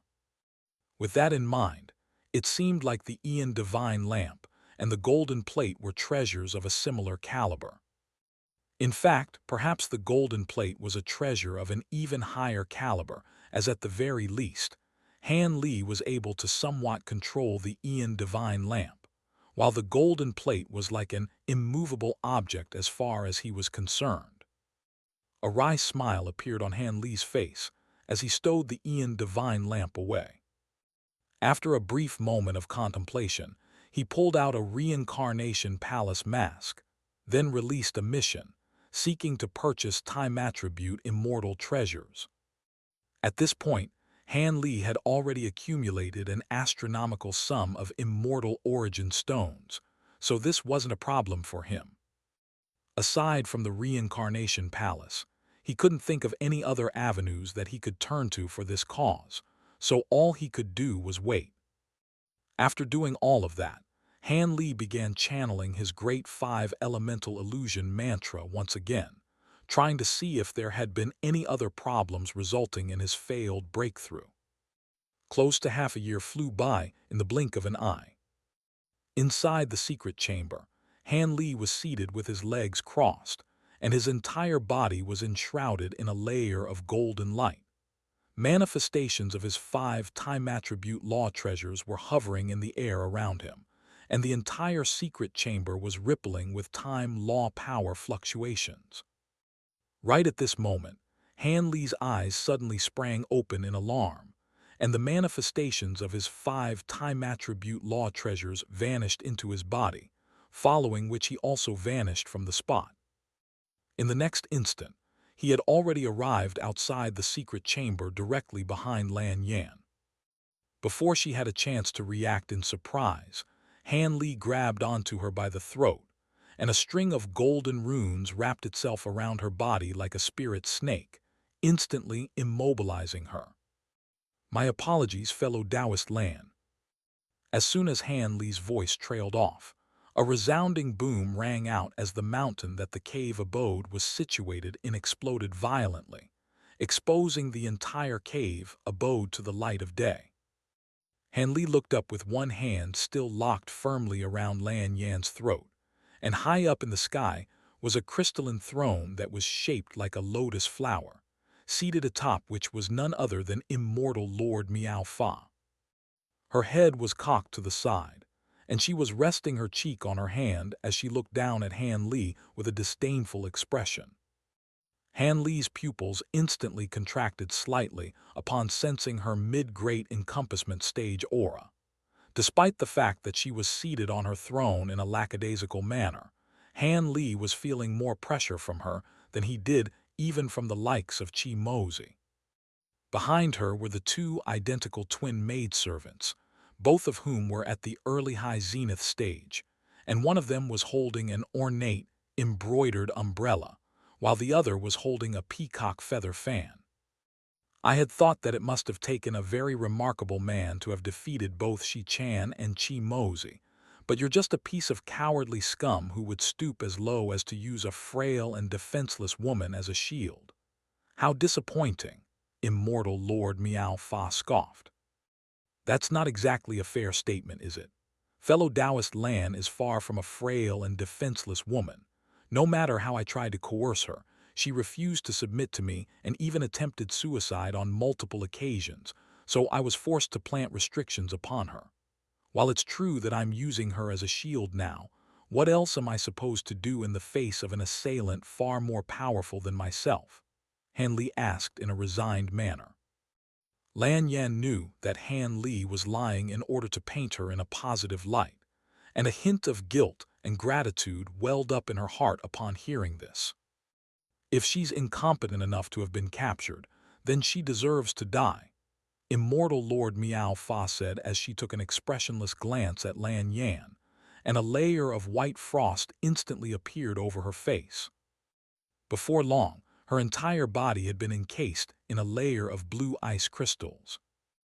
A burst of silver flames erupted out of the tip of Han Li's finger to contend against the spreading frost as he flew back in retreat. Yet he had only managed to retreat no more than 1,000 feet when a huge shadow appeared over him, and the embroidered umbrella came descending upon him from above. Han Li immediately darted away to the side to take evasive measures, but the umbrella-wielding maidservant was dancing elegantly on top of the umbrella, and it was constantly changing directions in accordance with her movements to ensure that it remained above Han Li's head. Meanwhile, the fan-wielding maidservant flew over to Lan Yan's side, then swept a sleeve over her, and the layer of frost clinging to her body instantly melted away, following which she was casually tossed over to Immortal Lord Miao Fa. Lan Yan pays her respects to Immortal Lord Miao Fa, Lan Yan greeted as she fell to her knees. Where's Lan Yuanzi? Is he dead or alive? Immortal Lord Miao Fa asked.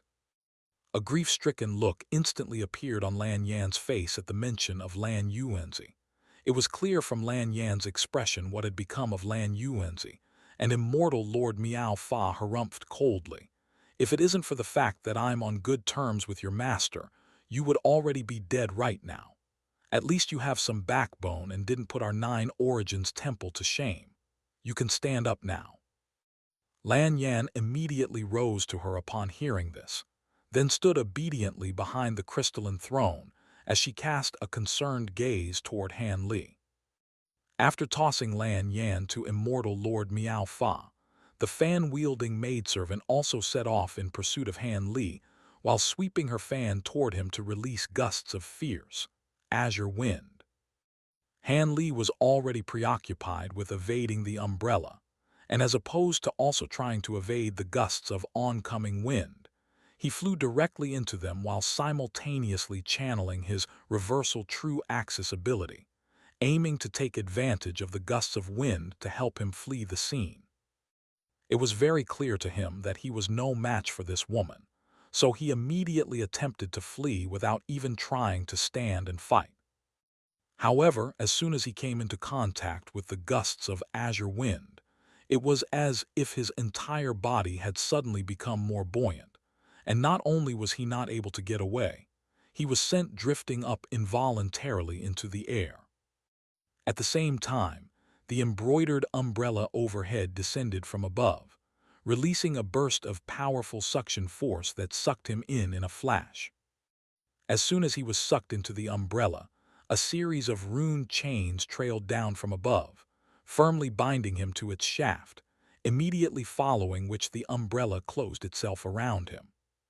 Trapped within the umbrella, all of the immortal spiritual power in Han Li's body was sealed away, and he wasn't able to muster up even an ounce of strength. The umbrella-wielding maidservant made a beckoning motion, and the umbrella shrank down to around half its original size while flying back to her. The maidservant then closed her arms around the umbrella, hugging it to her chest, while her twin sister had also returned to her side. An incredulous look appeared on Lan Yan's face upon seeing this, seemingly unable to believe how easily Han Li had been captured. How is it possible that Shi Chan was defeated by such a pathetic little high-zenith stage weasel? Immortal Lord Miao Fa scoffed in a disdainful manner. Right at this moment, the umbrella-wielding maidservant's brows suddenly furrowed slightly as she looked down at her umbrella, which was rippling and bulging slightly, as if Han Li were struggling inside. Don't bother. Even the average great encompassment cultivator wouldn't be able to free themselves from our esteemed holy envoy's heavenly entrapment umbrella, the maidservant sneered. But her expression then changed drastically as she threw the umbrella away with an alarmed yelp. A plume of smoke had begun rising up from a small hole that had been burned into the surface of the umbrella, and a rainbow flame slowly emerged from the hole like a blooming rainbow flower. Immediately thereafter, the rainbow flame sprang upward, and a tiny, silver figure shot out of the hole in the umbrella, then instantly transformed into a massive, silver fire raven. As the fire raven spread its wings, bursts of scorching flames shot out of its body like a meteor shower toward Immortal Lord Miao Fa and the others. The fan-wielding maidservant frantically swept her fan through the air to dispel all of the oncoming bursts of fire, and at the same time, Han Li burst out of the umbrella before flying away into the distance, followed closely by the Essence Fire Raven. That's an Essence Fire Raven that's devoured Rainbow Fire Pill Sand. What a rare sight. Looks like you do have some tricks up your sleeve, but if you think that's going to be enough to allow you to get away from me, then you're sorely mistaken, Immortal Lord Miao Fa mused as she casually rose to her feet, seemingly completely unconcerned by the fact that Han Li was getting away. Immediately thereafter, she joined her palms in front of her own chest, and her hands instantly turned as translucent as ice. At the same time, wisps of white mist began to seep out from between her lips, and a cloud of thin mist instantly spread over the surrounding area in a radius of tens of thousands of kilometers, freezing the entire space encompassed within the area. At this point, Han Li was already thousands of kilometers away, and upon sensing the drastic drop in air temperature around him, he immediately withdrew the Essence Fire Raven back into his body before accelerating dramatically to double his own speed. However, this still wasn't enough for him to get away, and an enormous wall of ice abruptly rose up before him to block the path ahead. Han Li immediately channeled his heavenly baleful purgatory arts with all his might, before throwing an almighty punch at the wall of ice.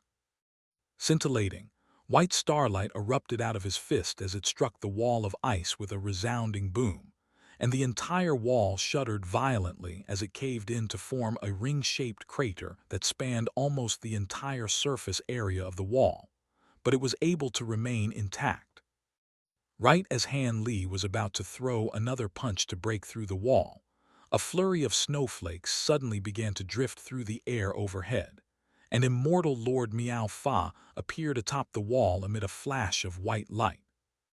In the instant that she set foot onto the wall, a layer of white light instantly spread over its surface, and in the span of mere seconds, the wall had returned to its former, undamaged state. There's no way you're escaping from my spirit domain.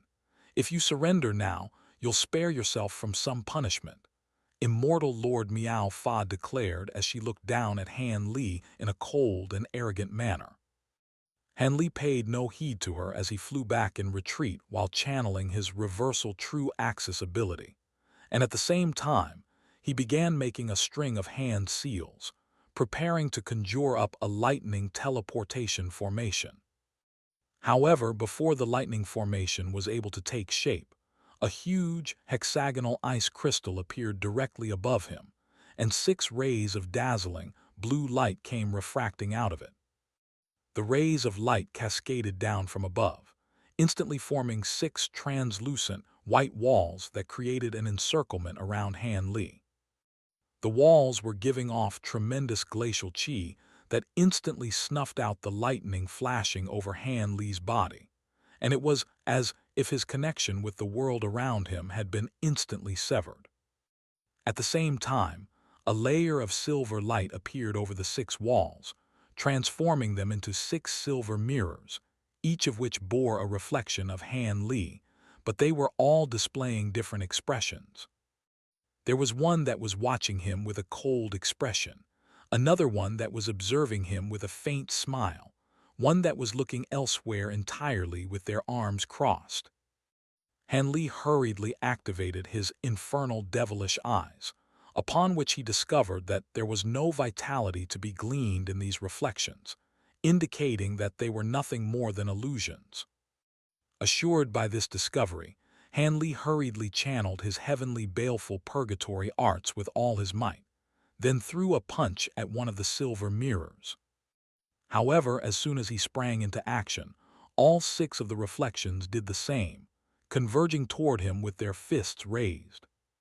Han Li continued onward without pause as he threw a punch into the mirror up ahead with all his might, but in the instant that his fist struck the mirror, 6 arms came extending out of all of the mirrors from 6 different directions to connect with his body. Han Li instantly felt a burst of excruciating pain jolt through his entire body, and he felt as if he were on the verge of falling apart at the seams.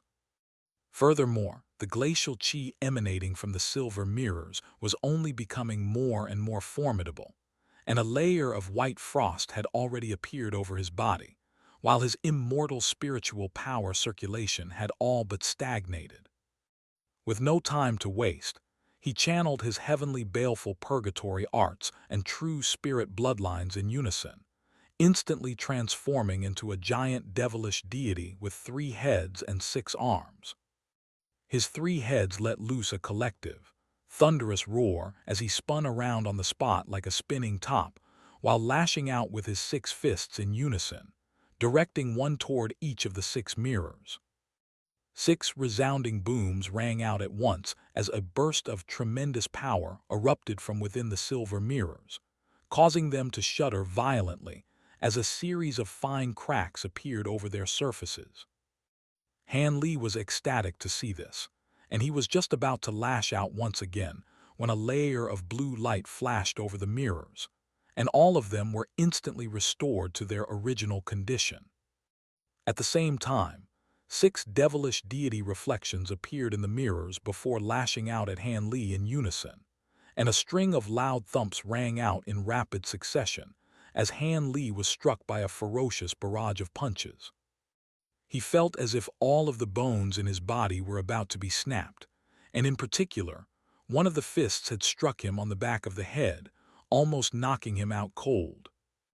After unleashing that devastating barrage of punches, the reflections in the mirrors finally ceased their assault. How is this possible? At this point, Han Li had already reverted back to his human form, and he sat down onto the ground in a defeated manner. He didn't dare to attack the mirrors again, so he could only continue to inspect his surroundings using his infernal devilish eyes, but he wasn't able to see anything that could get him out of this predicament. Immortal Lord Miao Fa was able to see everything that Han Li was doing from outside the encirclement of mirrors, and she found his futile struggles rather amusing as she sneered, "Cease your futile struggles and accept your fate." Han Li paid no heed to Immortal Lord Miao Fa as he continued to examine the 6 mirrors while channeling his cultivation arts to ward off the glacial chi in the surrounding area. All of a sudden, a thought occurred to him, and he raised a hand to summon the Essence Fire Raven. He then cast his gaze toward the surrounding mirrors to discover that, sure enough, they only contained reflections of him, but not of the essence fire raven. Looks like these mirrors that are formed by ice law powers are unable to manifest fire attribute entities. Hanley thought to himself as he raised a finger and pointed it at one of the mirrors. The essence fire raven transformed into a layer of flame that wrapped itself around his arm before shooting out of his fingertip, burrowing deep into the mirror like a fiery drill. The mirror of ice immediately began to melt, and its surface began to ripple like that of a disturbed lake. That essence fire raven is very impressive, but it won't be enough to free you. Immortal Lord Miao Fa harumphed coldly as she prepared to descend upon Han Li from above, but right at this moment, the surrounding space abruptly shuddered as a slightly warm breeze blew over from the southeast. Immortal Lord Miao Fa immediately stopped what she was doing as she cast her gaze into the distant sky, where a fiery red figure was approaching from the southeast atop a fiery cloud. All of the clouds in her wake had taken on a bright red hue, as if they had been set alight, and the entire freezing air temperatures were beginning to rapidly rise again. A hint of clear resentment and disdain surfaced in Immortal Lord Miao Fa's eyes at the sight of the approaching figure, which drew to a halt around 10,000 feet away. "Ah, I wasn't expecting to run into you here, Immortal Lord Miao Fa. I'm pursuing a wanted fugitive on the immortal slaying list. Would you happen to have seen him?" Kai Meng asked as she feigned a surprised expression. "There's only a wanted fugitive of our Nine Origins temple here, and he's already been detained. If you're searching for a wanted fugitive of the Heavenly Court, then I suggest you go elsewhere," Immortal Lord Miao Fa replied in a cold manner. "Well, it just so happens to be the case that the two fugitives are one and the same. Now that you've captured him, you can hand him over to me, and I'll inform the Heavenly Court of your contribution to request a reward for your Nine Origins temple," Kai Meng said with a wide smile. "I am the one who captured him, so it's only right that I take him back to our Nine Origins temple for interrogation, and I'll hand him over to you once we've completed our interrogation," Immortal Lord Miao Fa countered in an unyielding manner. "You're saying you've captured him. Are you sure about that?" Kai Meng asked with a sly grin. Immortal Lord Miao Fa's brows furrowed slightly upon hearing this, and she noticed that a colony of red fire ants had suddenly burrowed their way out of the ground behind the wall of ice, and they were crawling over the 6 silver mirrors around Han Li. The ants left behind trails of scorching heat in their wake that burned deep troughs into the mirrors of ice, and thus a clash between fire and ice ensued. The flames on the bodies of the fire ants were rapidly whittled away, and it was often the case that they would only be able to crawl for about an inch before their flames were snuffed out and they were frozen solid. However, there were simply too many of them for the mirrors of ice to contend with, and collectively, they formed a formidable force to be reckoned with. Trapped within the encirclement of mirrors, Han Li was unable to see what was happening outside, and he was still attempting to drill through one of the mirrors using the power of the essence fire raven. Right as his extremities were beginning to grow numb from the infiltration of glacial qi into his body, a dull thud finally rang out as the fiery, silver drill extending out of his fingertip pierced its way fully through the mirror of ice. Han Li hurriedly threw a punch at the mirror with all his might, and a loud crack rang out as all 6 mirrors shattered in unison, freeing him from the encirclement. Immediately thereafter, he was greeted by the sight of countless fiery ants converging toward him from all directions, and he had no idea what was happening, but he certainly wasn't going to linger here as he sprang up into the air to flee. It was only then that he spotted Immortal Lord Miao Fa swooping down at him from above out of his peripheral vision, and he hurriedly channeled his reversal true axis ability to evade her. Meanwhile, Kai Meng was also flying along in hot pursuit behind Immortal Lord Miao Fa, and there was a wide smile on her face as she called out, "Seeing as you weren't able to capture him, I suppose we'll just have to see which one of us manages to get him." As soon as her voice trailed off, tongues of golden flames erupted out of the fiery cloud beneath her, instantly accelerating her drastically through the air so that she was able to overtake Immortal Lord Miao Fa and race along directly beside Han Li. Somehow, there were suddenly two mid-great encompassment cultivators pursuing him at once, and he couldn't help but lament his own ill fortune. Right at this moment, Kai Meng reached out to make a grabbing motion toward Han Li, and a long, fiery dragon flew out of the palm of her hand before pouncing at him with its cavernous mouth wide open. As the fiery dragon closed in on Han Li, bursts of scorching heat surged out of its body, causing the surrounding space to shimmer and warp. Han Li was struck by a sense of asphyxiation, and he felt as if a burst of invisible, obstructive force had suddenly appeared up ahead, forcing him to slow down involuntarily. Right as he was about to be inundated by the flames surging out of the fiery dragon's mouth, a burst of silver flames rose up from his shoulder before flowing over his entire arm.